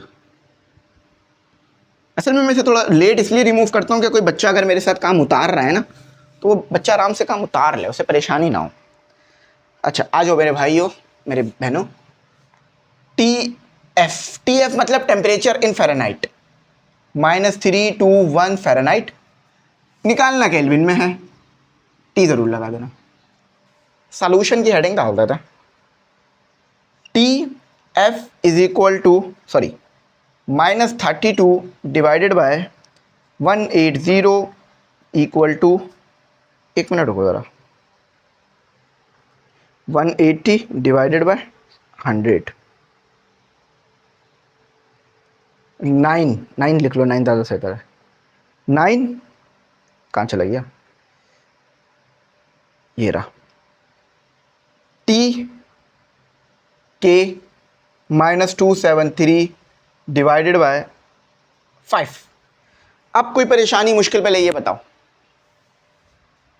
यहां चाहो तो सी भी लिख सकते हो, ऐसे भी कर सकते हो, लेकिन हमें पता है सी किसके बराबर होता है। देखो एक बात इधर सुनो, कि T K is equal to 273 plus सी, यही होता है, यही होता है ना। अब इसको इधर ले आओ, टी के -273 इक्वल टू सी, तो इस सी की जगह पे मैं डायरेक्ट यही लिख देता हूँ। अब पहले मैं फ़ारेनहाइट से सेल्सियस में आऊँ, फिर एक और फॉर्मूला लगा के केल्विन में निकालूँ, इससे अच्छा उस सी को यहीं पुट कर देता हूँ डायरेक्ट। मुझे उम्मीद है आपको ये बात समझ आ रही होगी, मुश्किल नहीं हो रही होगी, क्योंकि कुछ बच्चों ने ना यहाँ सी पढ़ा होगा, तो इसीलिए मैं समझा रहा था कि यहाँ सी कैसे आया, क्योंकि मैंने जो फिजिकल कोचिंग में पढ़ाया था ना 1-2 हफ्ते पहले, तो वो यहाँ पर मैंने सी लिखा था। अब वो बच्चे देखेंगे वीडियो, बोलेंगे सर ये क्या करा रखा था आपने। तो मैं बताना चाह रहा हूँ बेटा कि ये सी ऐसे आया, कि सी वाला जो फॉर्मूला था ना वो मैंने यहाँ पुट कर दिया, तो परेशान नहीं होना। और जो पहली बार पढ़ लें वो तो डायरेक्ट इसे याद रख लें, कोई मसला नहीं है, ठीक है। अब केल्विन में जाना है, अब फ़ारेनहाइट में पहले पुट कर दो, -321 -32 divided by 9 equal to T K -273 divided by 5। पहले फैक्टर को सॉल्व कर लेते हैं, डायरेक्ट कैलकुलेटर से सॉल्व कर लो, साइंटिफिक तो वैसे भी अलाउ है। -321 -32 डिवाइडेड बाय 9, तो आ रहा है -39.222। वो एक अभी आजकल रील वायरल हो रही है ना, 222, तो ये समझ लो वो है 2735। अच्छा अब देखो क्या करना है, ये 5 यहाँ क्या हो रहा है, डिवाइड, यहाँ के मल्टीप्लाई हो जाएगा। ये बहुत सिंपल कैलकुलेशन है, लेकिन मैं सारी खोल खोल के इसलिए करा रहा हूँ ताकि किसी बच्चे को ना किसी किस्म की कोई परेशानी ना हो।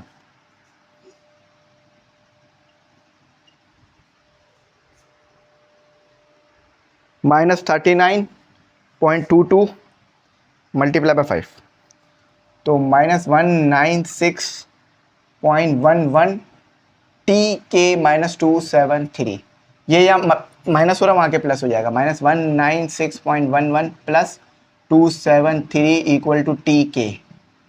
अब इन दोनों को प्लस कर दो, देखते सही भी आए हैं गलत आ रहा है। हाँ मुझे लग रहा है सही आ रहा है, अभी तो फाइनल आंसर निकालेंगे तो पता चलेगा। 76.89 केल्विन।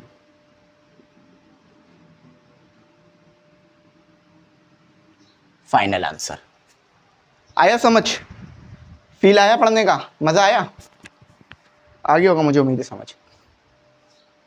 ये था आपके पास टेम्परेचर इन केल्विन। देखो ये सेल्सियस में था, ये केल्विन में था। आप ऑनलाइन भी इसे चेक कर सकते हो ठीक है या गलत है, लिखो ऑनलाइन जाके सेल्सियस टू केल्विन, जो सेल्सियस वाली वैल्यू है वो लिख देना, केल्विन वाला आंसर आ जाएगा। अच्छा अब मैं आखिरी न्यूमेरिकल करा रहा हूँ, उसके बाद जो मोस्ट इंपॉर्टेंट लॉन्ग है जिसकी मैं जिक्र आपको किया था शुरू में वो कराऊंगा। पहले ये करा देता हूँ, आ सैंपल ऑफ अ गैस। उस सवाल को तो मैं बड़ा मज़ेदार तरीके से आप लोगों को कराऊंगा। आप लोग बोलोगे सर मज़ा आ गया पढ़ने का, ऐसा ही पढ़ना है ज़िंदगी में आगे जाके। बुक खोल के पढ़ा करो बच्चों, अच्छी बात है टीचर समझा रहे हैं, मैं इस चीज़ को बुरा नहीं बोलता, लेकिन आप लोग अपनी बुक खोला करो। टीचर का समझाने का मतलब ये नहीं है कि आप बुक नहीं खोलोगे, बुक ज़रूर खोलो, उसको रीड करो और अपने कॉन्सेप्ट क्लियर करो।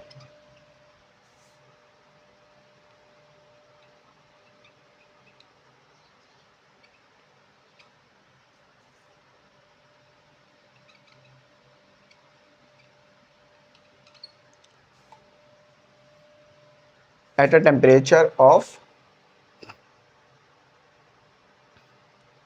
a temperature of 300 Kelvin and a pressure of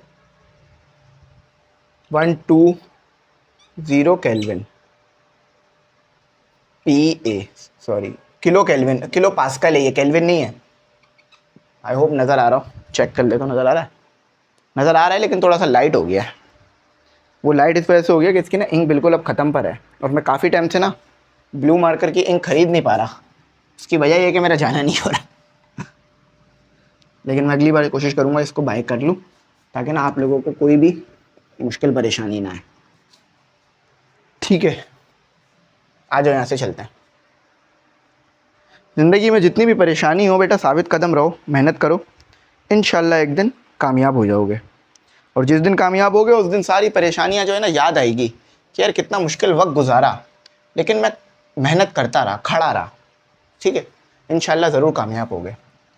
given data, अच्छा ये आसान न्यूमेरिकल है, इसलिए कोई डायग्राम ज़्यादा नहीं बनाऊंगा, बहुत आसान न्यूमेरिकल है।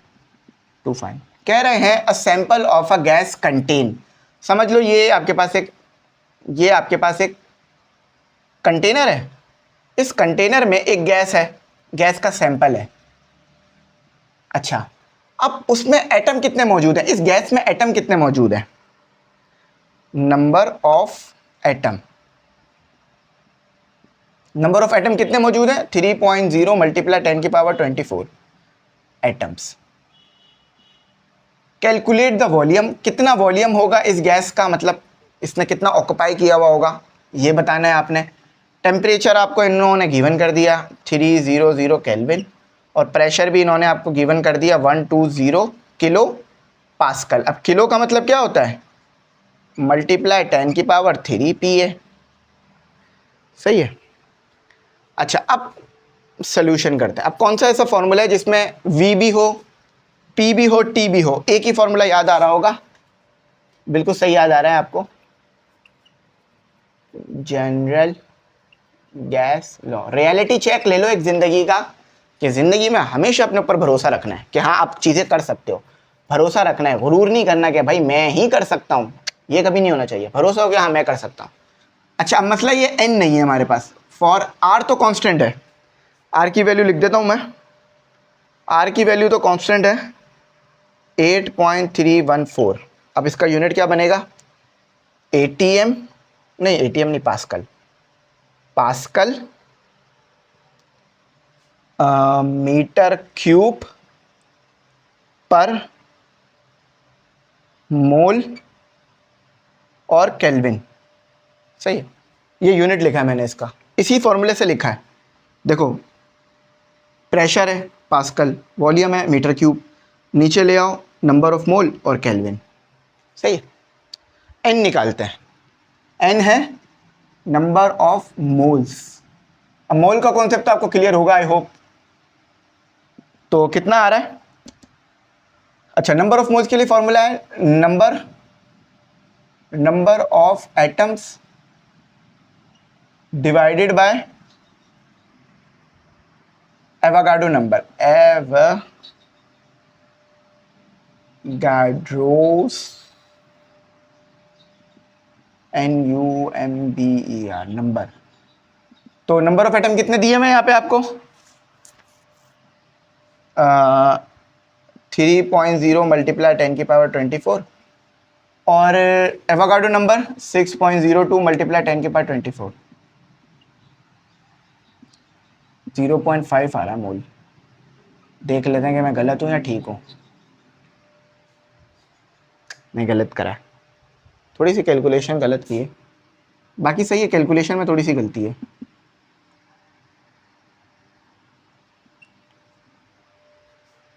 अच्छा, 6.23 होता है, 24 नहीं होता।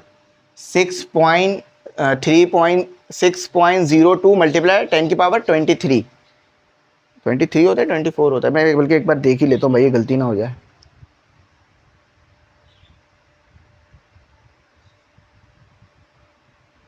हाँ, 10 की पावर 23 होता है। सही है। कांस्टेंट है, ये तो याद रखने वाली चीज़ होती है, दिमाग से निकल भी जाए तो कोई मसला नहीं, पेपर में गिवन होता है।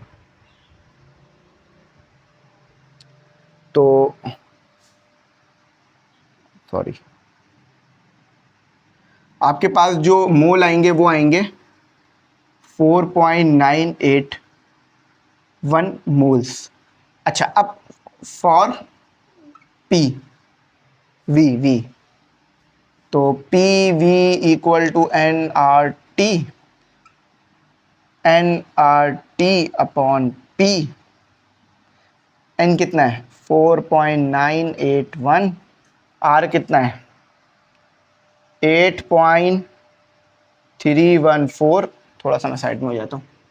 टी कितना है 300 केल्विन, और पी कितना था 120 मल्टीप्लाई 10⁻3, आखिर में वी आ जाएगा 4.981 मल्टीप्लाई 8.314 मल्टीप्लाई 300 डिवाइडेड बाय 1203, तो ये आ रहा है 0.103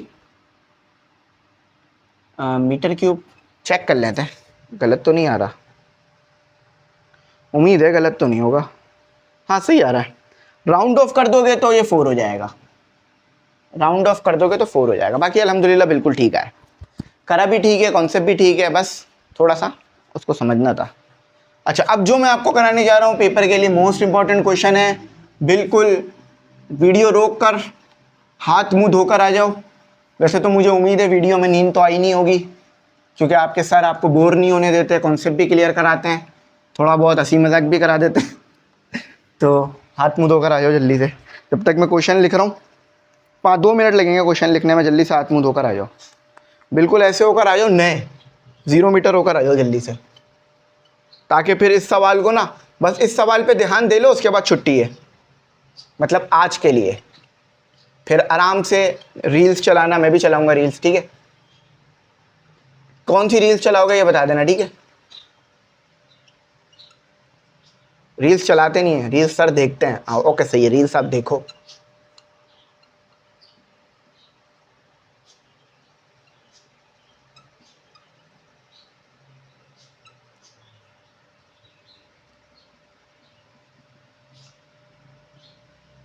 bye gas drive pressure, simple अल्फाजों में कहें तो वो कह रहे हैं आपने ड्राइव करनी है 1/2 रॉ वी का स्क्वायर, और इसके ऊपर ये बार भी आता है। अच्छा, एक छोटी सी मिस्टेक हुई है हमसे कि हमें बोट को 3 हिस्सों में डिवाइड करना था, वो हमने किया नहीं, तो अब हमें वो करना पड़ेगा। उसकी वजह ये है कि मैं चाह रहा हूँ कि एक ही बोट पे पूरा काम आ जाए, ठीक है। आप लोग जल्दी से हाथ मुंह धोकर आ जाओ, अगर नहीं गए हो तो। इसको मैं रिमूव करता हूँ, फोकस हमारा शिफ्ट हो गया होगा अभी, इस मार्कर को यूज करते हैं।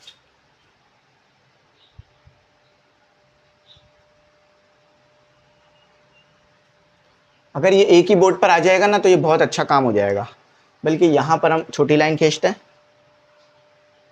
यहाँ पर हम थोड़ी छोटी लाइन खींचते हैं,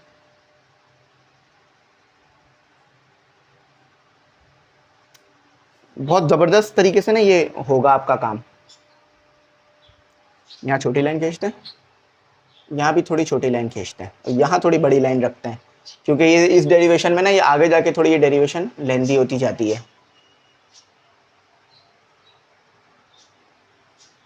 ये वाली लाइन तो ऐसा लग रहा है कोई सांप गुजर रहा है। लाइनें वगैरह सीधी बनानी आनी चाहिए बंदे को।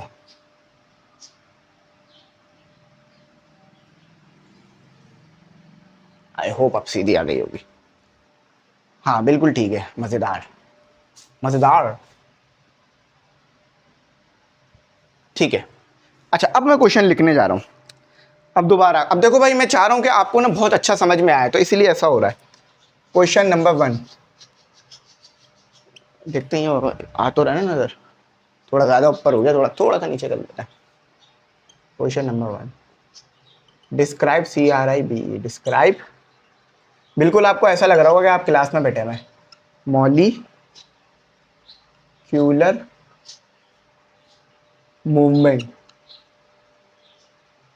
देखो KMT याद है, kinetic molecular theory of gases. The pressure EXERTED, exerted by gas drive pressure P is equal to 1/3 P is equal to 1/3 rho v square. ये आपने बेसिक ड्राइव करनी है। असल में सारा काम इसके लिए करेंगे और इंशाल्लाह इन द लास्ट हम ये ड्राइव कर भी लेंगे बहुत आसानी से। अच्छा, सबसे पहले तो बताओ क्या कह रहे हैं। कह रहे हैं describe the molecular movement cause the pressure exert by the gas. कह रहे हैं प्रेशर का जो डेरिवेशन है ना, इसको ड्राइव करो। अब कैसे होगी ज़रा देखते हैं। सबसे पहले तो हम यहाँ एक क्यूब बना लेते हैं क्योंकि ये बहुत ज़रूरी है हमारे पूरी उसके लिए। अच्छा, याद रखना क्यूब बनाना, स्क्वायर नहीं, स्क्वायर बनाना मतलब क्यूब बनाना। दो स्क्वायरों को मिलाओगे तो क्यूब बन जाएगा। इस तरह बनाना जिस तरह मैं बना रहा हूँ, ठीक है। अब ज़रा थोड़ा सा वर्डिंग समझ लो।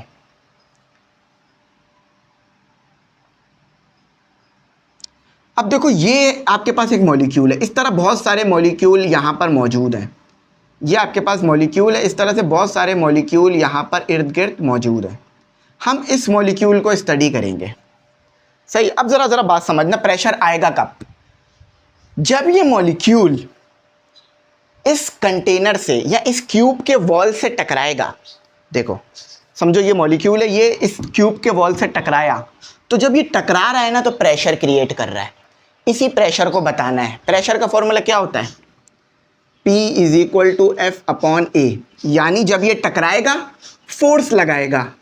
टकराएगा तो कुछ एरिया से टकराएगा ना, कुछ एरिया से टकराएगा, तो F/A इक्वल टू प्रेशर। ये आपने बताना है।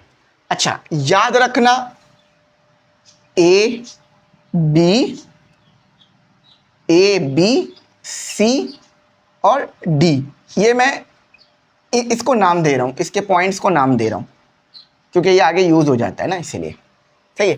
तो हमारे पास है वी हैव क्यूब ABCD। अब देखो यहाँ लिखो वर्डिंग, स्टेटमेंट लिखो, STATE statement. According to surface, according to KMT का मतलब क्या है? Kinetic molecular theory of gas.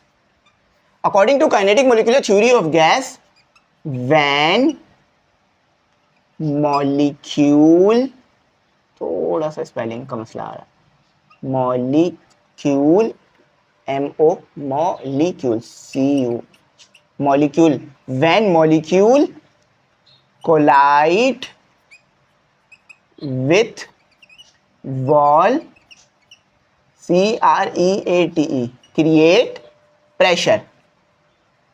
जो कहा था वो लिख भी दिया, सही है। अब देखो, हेयर वी यूज, हम क्या यूज करेंगे यहां? मोमेंटम। ये नजर नहीं आ रहा होगा मोमेंटम, हाँ बहुत ही कुछ ऊपर लिख दिया मैंने तो। Here we use momentum formula. अच्छा, अब मोमेंटम का कॉन्सेप्ट यहां यूज करेंगे। एक बात बताओ बेटा, जब कोई चीज मोशन करती है, फर्स्ट ईयर में पढ़ा होगा मोशन, तो हमारे पास क्या होता है? मोमेंटम होता है ना। जब भी कोई चीज मोशन करती है तो उसके पास क्या होता है? मास होता है। मैं मोशन कर रहा हूं, मेरे पास मास है, साथ ही साथ मेरी वेलोसिटी भी है ना, तो मोमेंटम होगा। तो इसी तरह मॉलिक्यूल क्या कर रहा है बेटा? मोशन कर रहा है ना। तो P is equal to mv। अब हम सिर्फ एक डायरेक्शन में देख रहे हैं, अभी हम सिर्फ एक डायरेक्शन में वेलोसिटी को स्टडी कर रहे हैं। तो हम क्या कहेंगे? सिर्फ एक डायरेक्शन में और एक मॉलिक्यूल को स्टडी कर रहे हैं, तो v1x। देखो समझ लो, सिर्फ इस मॉलिक्यूल को मैं स्टडी कर रहा हूं और इसकी x डायरेक्शन स्टडी कर रहा हूं, x डायरेक्शन, x एक्सेस लिख लेते हैं, सही है।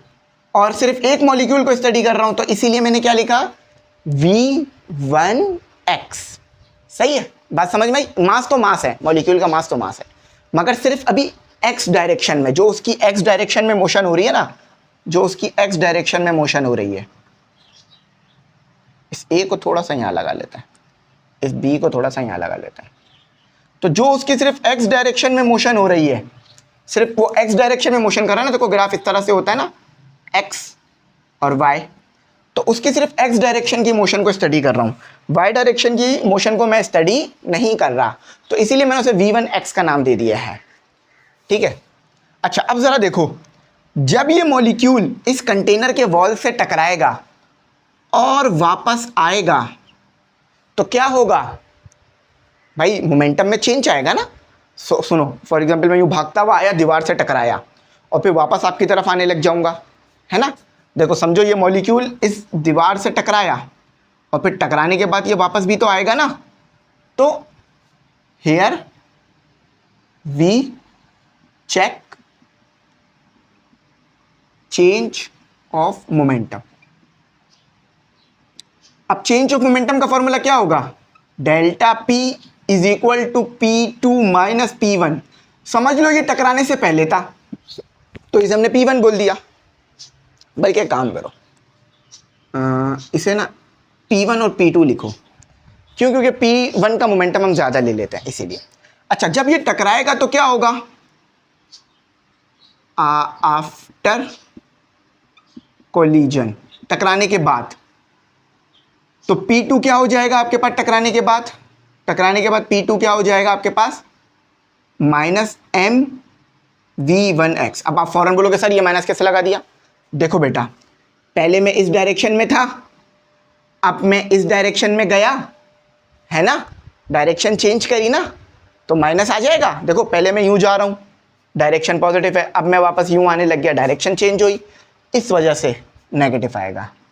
ठीक है, तो डेल्टा पी क्या आ जाएगा आपके पास, P1 क्या है mv1x माइनस और माइनस mv1x, तो दोनों क्या हो जाएगा mv1x प्लस mv1x, तो delta p is equal to 2 mv1x। इसको बोलते हैं अभी इक्वेशन नंबर ए, या मन भी कहना चाहो तो कह सकते हो। यहाँ तक तो मुझे उम्मीद है किसी किस्म की कोई प्रॉब्लम, कोई परेशानी अभी तक आपको पेश नहीं आ रही होगी, सब समझ आ रहा होगा। अब यहाँ पर हम यूज़ करते हैं, अगला हम यूज़ करेंगे फोर्स का फॉर्मूला, क्योंकि देखो हमें प्रेशर निकालना है ना, तो प्रेशर के लिए हमें क्या चाहिए होगी, फोर्स चाहिए होगी, तो फोर्स निकालते हैं। For force and momentum relation, momentum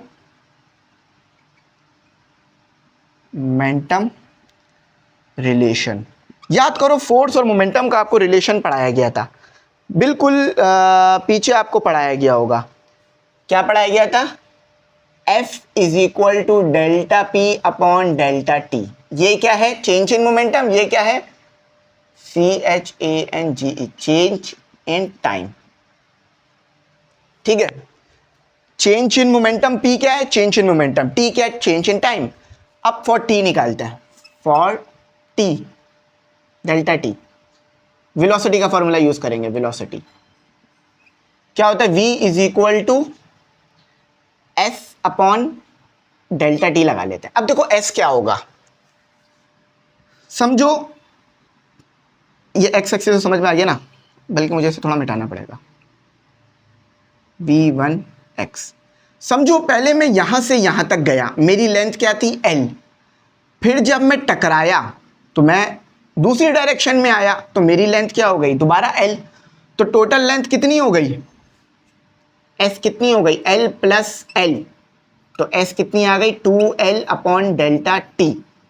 अब मुझे क्या चाहिए, डेल्टा T, तो delta T is equal to 2L upon V। नजर आ रहा है, हाँ बिल्कुल थोड़ा सा नजर आ रहा होगा, सही आ रहा है। समझ में आया कि मैंने इसे 2L क्यों कहा। देखो पहले मैं यहां से शुरू किया, समझो यहां से लेकर यहां तक बोर्ड है 5 मीटर का, यहां से मैं यूं गया 5 मीटर, जब मैं टकरा कर दोबारा आया तो कितना डिस्टेंस कवर किया, 10 मीटर।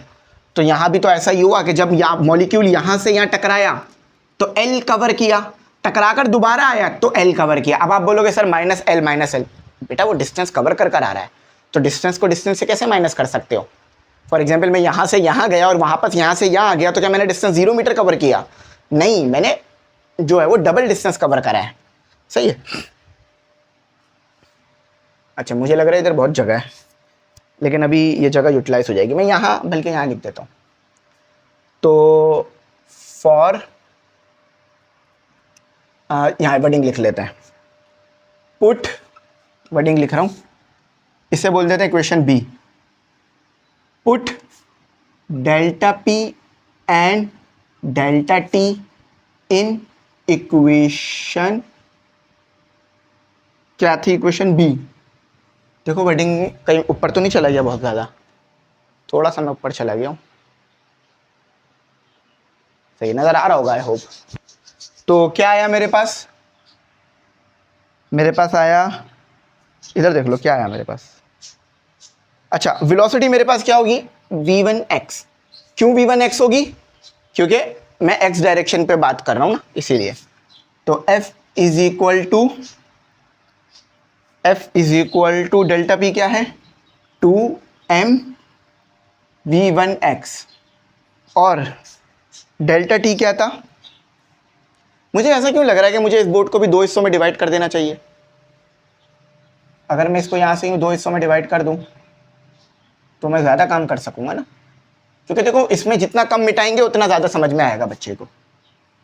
इसको इधर से मिटा के इसको भी इधर से मिटा देता है। हाँ, मेरा सारा मकसद ही ये है कि आपको ना पूरा एक ही काम एक ही बोर्ड में आ जाए। Put delta P and delta T in equation B. क्या आएगा आपके पास? क्या आएगा? समझ नहीं आ रहा क्या आना चाहिए। ये आएगा f इज इक्वल टू, मैं अक्सर मैं ऐसी हरकतें करता हूँ ताकि बच्चा ना सोते हुए फिर उठ जाए। तो कितना आ गया? 2l upon v1x। देखो 2 से 2 कैंसिल, ये v1x रेसिप्रोकल हो जाएगा, तो क्या हो जाएगा? m v1x और मल्टीप्लाई v1x। देखो क्या किया, मैं समझा देता हूँ। ये l अपॉन v1x रेसिप्रोकल हो गया। जब किसी चीज़ को रेसिप्रोकल करते हैं तो क्या होता है? डिनोमिनेटर ऊपर आ जाता है, न्यूमरेटर ये l है बेटा, 2 नहीं है।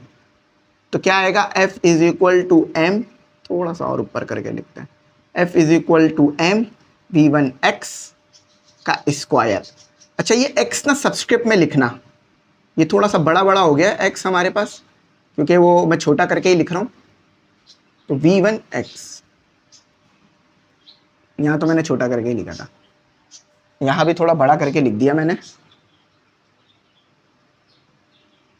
सही है, थोड़ा बड़ा इसलिए हो गया क्योंकि वो मैं ऑलरेडी और चीज़ें छोटी छोटी करके लिख रहा हूँ, तो इस वजह से। सही है, तो यहाँ तक समझ में आ गया। और ये हो गया आपके पास L। ठीक है, ये आपके पास क्या आ चुका है? ये आपके पास जो है वो फोर्स आ गई है। सही है, सिंपल जो है वो फोर्स आ गया m v1 का स्क्वायर x और L। अच्छा, अब एक बात बताओ, क्या सिर्फ एक मॉलिक्यूल है? क्या सिर्फ एक मॉलिक्यूल है? क्या प्रेशर सिर्फ एक मॉलिक्यूल की वजह से होता है? नहीं, वी हैव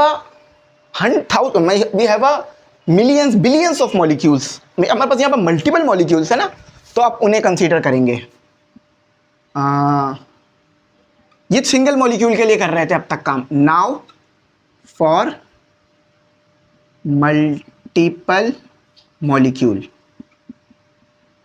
देखो मेरे बच्चों, बात सुनो, क्या सिर्फ एक मॉलिक्यूल दीवार से टकराएगा? नहीं ना बेटा, ये वाला भी टकराएगा जाके, इसी तरह सारे टकराएंगे, तो उनकी वजह से भी तो फोर्स होगी ना। हमने एक मॉलिक्यूल से फोर्स चेक कर ली, जो फोर्स एक मॉलिक्यूल दे रहा है वही सारे दे रहे होंगे, क्योंकि हम यहाँ आइडियल सिचुएशन ले रहे हैं। तो नाउ फॉर मल्टीपल मॉलिक्यूल्स, तो इसे F कह लेते हैं, इसे F1 कह लेते हैं, बल्कि इसे F1 कह लेते हैं। ठीक है, F1 plus F2 plus F3 plus dot dot dot Fn। सही है, F1 है तो क्या होगा? m v1 का square x divided by l। अब देखो F1 था तो v1 था, है ना, थोड़ा सा छोटा करके लिखना पड़ेगा मजीद। अब अगर मेरे पास F2 है तो m तो m ही रहेगा, मास चेंज नहीं होगा, मॉलिक्यूल सेम है, मगर वेलोसिटी v2 हो जाएगी। क्यों? क्योंकि F2 है। m, जब भी मैं जगह छोड़ के लिख रहा था m, थोड़ा सा जगह छोड़ के ही लिखते हैं, m v3 का स्क्वायर x और l। अच्छा, अब ये वाला हिस्सा लिख रहा हूँ plus dot dot dot plus m v3 का स्क्वायर n आएगा। क्यों? क्योंकि n की बात हो रही है, n नंबर वाला मॉलिक्यूल। देखो, ये वो फोर्स है जो पहले मॉलिक्यूल की वजह से है, ये वो है जो दूसरे, ये वो है जो तीसरे, उसके बाद बहुत सारे हैं, n मॉलिक्यूल्स हैं, तो n लगा दिया। अच्छा, अब देखो सब में एक चीज कॉमन है, m और l, इसको कॉमन निकाल लो। तो अंदर क्या बच गया? v1 का स्क्वायर x प्लस v2 का स्क्वायर x प्लस v3 का square x plus dot dot dot plus vn का स्क्वायर x। सही है? क्या किया मैंने? बस m और l को कॉमन निकाल लिया, तो v1 का स्क्वायर x, v2 का स्क्वायर x वो पीछे रह गया। अच्छा, अब बच्चों मुझे ज़रा यहाँ बताओ प्रेशर का फॉर्मूला क्या होता है, क्योंकि प्रेशर चाहिए ना, अभी ऊपर लिख भी दिया for pressure. P is equal to F upon A. हम सब जानते हैं A का मतलब क्या होता है? L cube, L square. क्यों L स्क्वायर लिखा है? क्योंकि हमारे पास क्यूब है, क्यूब में ये वाली लेंथ सेम होंगी, जो लेंथ ए बी होगी वही बी सी बी होगी। सही है, इसीलिए L क्यूब लिख रहा हूँ। अच्छा, अब यहाँ जगह है तो, लेकिन शायद ये पुट हो नहीं सकेगा, यहाँ पुट कर लेते हैं, कोशिश करें पुट करने की। यहाँ बल्कि ये लिख देते हैं कि F अपॉन ए है, तो पुट F इन P। देखो F को पुट करना है P में, L स्क्वायर हो गया ना, ठीक है, तो P आ गया, थोड़ा सा और दबा के लिखते हैं। अच्छा, P आ गया, F क्या निकाला था आपने? M और L, v1 का स्क्वायर x प्लस v2 का स्क्वायर x प्लस v3 का square x plus dot dot dot plus vn का स्क्वायर x। देखो भाई, ये प्लस के बाद लिखना है, ये चीज़ जगह नहीं थी तो इसलिए नीचे लिख दिया। और क्या आ गया आपके पास? ये तो आपके पास फोर्स आ गई, फोर्स क्या थी?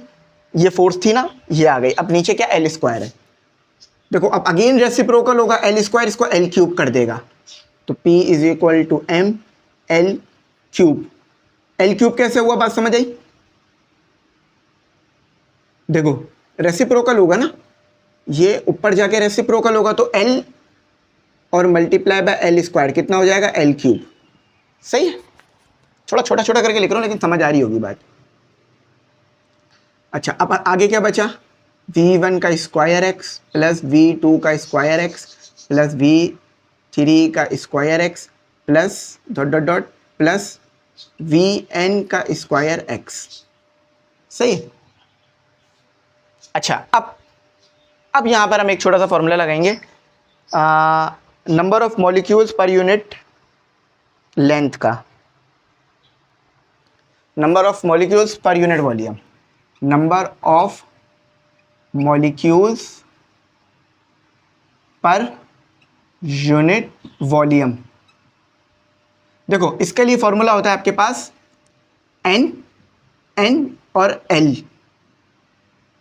L क्यूब, ये फॉर्मूला होता है। क्या फॉर्मूला होता है? कैपिटल N यानी कितने नंबर ऑफ मॉलिक्यूल्स हैं, इसका मतलब होता है टोटल नंबर ऑफ, इस n का मतलब होता है कितने इस कंटेनर में मॉलिक्यूल्स मौजूद है, तो टोटल नंबर ऑफ मॉलिक्यूल्स,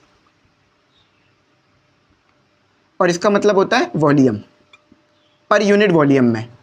सही है। अब इसको क्या करोगे? L क्यूब के लिए सेट करा दो इसे, तो L क्यूब के लिए सेट करा दो इसे, L cube is equal to n upon small n, और v लिख देना इधर। सही, वॉल्यूम की बात हो रही है।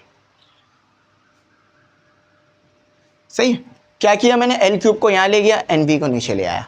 अब यहाँ पुट कर दो यहाँ, तो P इज इक्वल टू, जगह थोड़ी सी कम है तो बड़ा कोशिश करना होगा कि घुसेड़ घुसेड़ के लिखना पड़ेगा। ठीक है, डिनोमिनेटर में क्या आ गया, N और एन वी, सही है। V1 का स्क्वायर एक्स प्लस V2 का स्क्वायर एक्स प्लस V3 का square x plus dot dot dot plus Vn का स्क्वायर एक्स। आखिर लिख ही लिया मैंने उसको कोने में करके। सही है, क्या किया, एल क्यूब की जगह क्या पुट कर दिया, ये पुट कर दिया, और इसकी वजह मैंने बता दी कि ये क्या होता है। अब ये रेसिप्रोकल हो जाएगा, P is equal to M। देखो रेसिप्रोकल होने से क्या होगा, एन वी उसके साथ आ जाएगा। याद रखना ये एन और वी है, तो V1 का स्क्वायर एक्स प्लस V2 का स्क्वायर एक्स प्लस V3 का square x plus dot dot dot plus Vn का स्क्वायर एक्स लगा लेना बेटा, ठीक है, छोटा सा लगा दिया, ठीक है। और ये जो कैपिटल N है इसके नीचे आ जाएगा। अब ये जो पूरी चीज है ये क्या है, एवरेज। अब एवरेज कैसे जरा बताता हूं। देखो एवरेज क्या होता है, जितनी भी चीजें हों, फॉर एग्जांपल 1 2 3, ये पूरी चीज क्या है, ये है एवरेज। एवरेज जितनी भी चीजें हों उन सबको लो और n से डिवाइड करा दो, यानी टोटल कितनी चीजें हैं। फॉर एग्जांपल मेरे पास 10 स्टूडेंट है, हर किसी का मैंने मास निकाला, उसको 10 से डिवाइड करा दिया, तो एवरेज मास कितना आएगा मुझे पता चल जाएगा। तो ये वेलोसिटी का एवरेज आ गया। इसको हम कैसे लिखेंगे, M N V is equal to, sorry equal to लिख रहा हूं, वी एक्स का, नहीं V1 का, नहीं V, एक मिनट होगा जरा देख लूं, हाँ x हो जाएगा, हाँ x हो जाएगा। देखो ये सब x डायरेक्शन में है ना, तो वो x हो जाएगा। अब ये क्या हो गया, ये एवरेज हो गया। याद रखना ये एवरेज है। ये पूरी चीज किसके बराबर है, v स्क्वायर x के, सही है।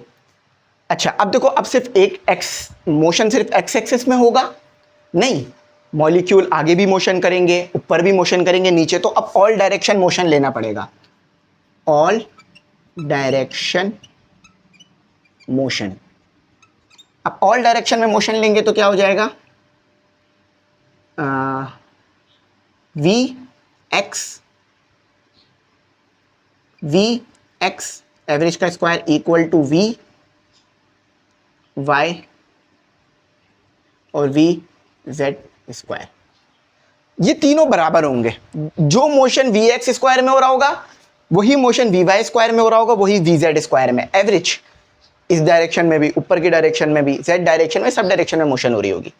अच्छा तो फिर हमारे पास क्या आ जाएगा, अगर मैं v निकालूं तो v1, अच्छा और ये याद रखना ये v के स्क्वायर के बराबर होगा। ये सारा v के स्क्वायर के बराबर हम ले सकते हैं भाई। v1x को हम v बोल सकते हैं, vy को हम v बोल सकते हैं।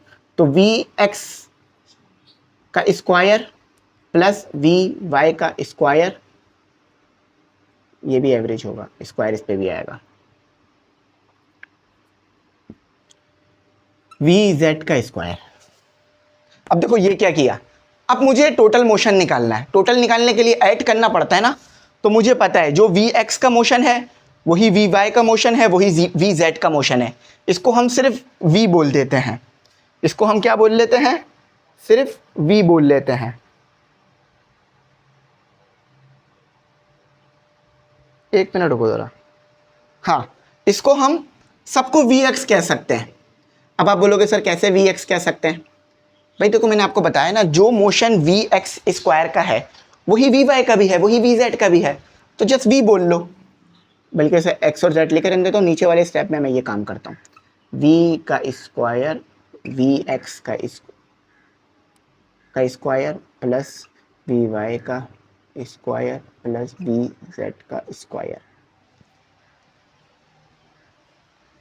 ठीक है। तो अब ये क्या बन जाएगा, v का square is equal to 3 vx का स्क्वायर। समझ में आया ये क्या बना, ऐड हो गए। ये भी vx है क्योंकि हमें पता है वी वाई वी जेड और ये सब बराबर हैं, ये भी वी एक्स है, ये भी वी एक्स है, ये भी वी एक्स है, तो तीनों क्या हो जाएंगे, मल्टीप्लाई ऐड हो जाएंगे, तो ये आ जाएगा। यहाँ तक आपको कोई मुश्किल परेशानी? इसकी मैं पिक्चर ले लेता हूँ क्योंकि ये बड़ा ज़बरदस्त तरीके से मैंने इसको लिखा है। ब्राइटनेस बढ़ा लेते हैं।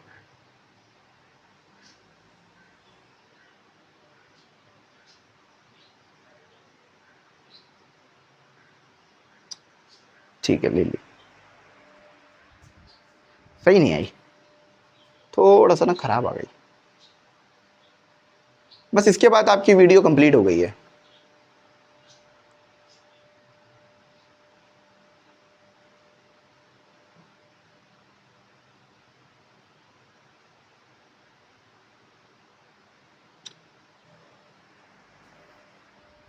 ठीक है, आ गई। अच्छा, अब कुछ नहीं करूँगा, बस अब जस्ट इस वाले हिस्से को रिमूव कर देता हूँ, यहाँ पर हमारा काम हो जाएगा।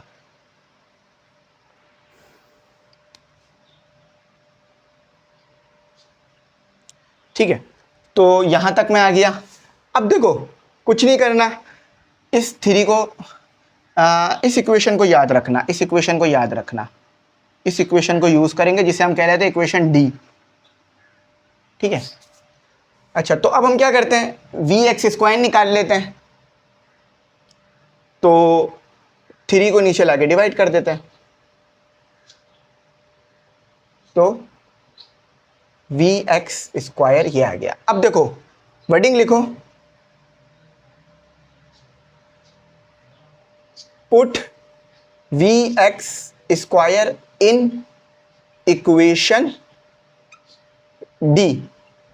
वी एक्स स्क्वायर को यहां पुट कर दो, जो वी एक्स स्क्वायर आया ना उसको यहां पुट कर दो, तो क्या बन जाएगा आपके पास, P is equal to raw,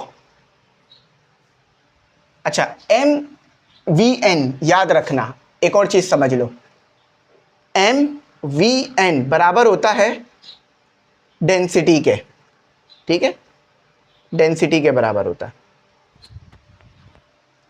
तो आपके पास क्या आ गया, P is equal to rho, अच्छा वी एक्स स्क्वायर किसके बराबर है, ये देखो वी एक्स स्क्वायर बराबर है वी स्क्वायर 3 के, तो फाइनल जब आपके आ गया 1/3 को बाहर कर दो, रॉ वी स्क्वायर, यही ड्राइव करना था फाइनल आंसर। स्क्वायर है या क्यूब है ना, स्क्वायर ही होगा, वेलोसिटी है, वॉल्यूम थोड़ी ना है। हाँ बिल्कुल सही आया, अल्हम्दुलिल्लाह। अब देखो सारा स्टेप मैंने आपको बहुत डिटेल में समझा दिया, कहीं कोई भी ऐसा पॉइंट नहीं होगा जो मैंने समझाया ना हो। ठीक है, अब मैं आपको इसका क्वेश्चन नंबर 2 कराता हूं। अच्छा, अब हम करेंगे अपना क्वेश्चन नंबर 2। अब देखो लिखा हुआ है define and explain boils law, Charles law, Avogadro law. क्या दोबारा समझाने की जरूरत है? भाई सबसे पहला सवाल ही ये कराया था मैंने, boils law, Charles law, Avogadro law क्या है और इसके नीचे कॉन्सेप्ट बेस्ड क्वेश्चन है, अब वो आप करोगे। सही है, अब अगर किसी बच्चे को नहीं समझ में आ रहा तो वीडियो का पहला क्वेश्चन देखो, जिसमें मैंने बॉयल्स लॉ समझाया कि वॉल्यूम इन्वर्सली प्रोपोर्शनल होता है प्रेशर के, चार्ल्स लॉ समझाया वॉल्यूम डायरेक्टली प्रोपोर्शनल होता है टेम्परेचर के, फिर एवोगाड्रो लॉ समझाया कि number of mole directly proportional होते हैं वॉल्यूम के, या वॉल्यूम डायरेक्टली प्रोपोर्शनल होता है नंबर ऑफ मोल के। ये सबसे इंपॉर्टेंट था जो मैंने करा दिया। ठीक है, तो अब आप सिंपल है, वो जो चल रहा है क्वेश्चन नंबर 2, वो अपने पास एक बार पढ़ लेना उसे। ठीक है, Boyle's law, Charles law, Avogadro law. तो ऑलमोस्ट हमारा चैप्टर जो है वो कंप्लीट हो गया। एक काम आप लोग कर लेना, KMT kinetic molecular theory of gas पढ़ लेना, फिर लिख लो अपने पास wording kinetic molecular theory of gas पढ़ लेना। आप मेरे चैनल से ही पढ़ सकते हो, लिखना kinetic molecular theory of gas ME English centre, वो वीडियो मिल जाएगी, उसमें मैंने तमाम चीज़ें अच्छी तरह एक्सप्लेन की है। बस ये पढ़ लेना, पूरा चैप्टर आपका अल्हम्दुलिल्लाह हो चुका है A+ के लिए। तो कोई बात ना समझ में आई हो, पूछना चाहो तो पूछ सकते हो। यहीं तक रखता हूँ। ठीक है, थैंक्स फॉर वॉचिंग, अल्लाह हाफिज़।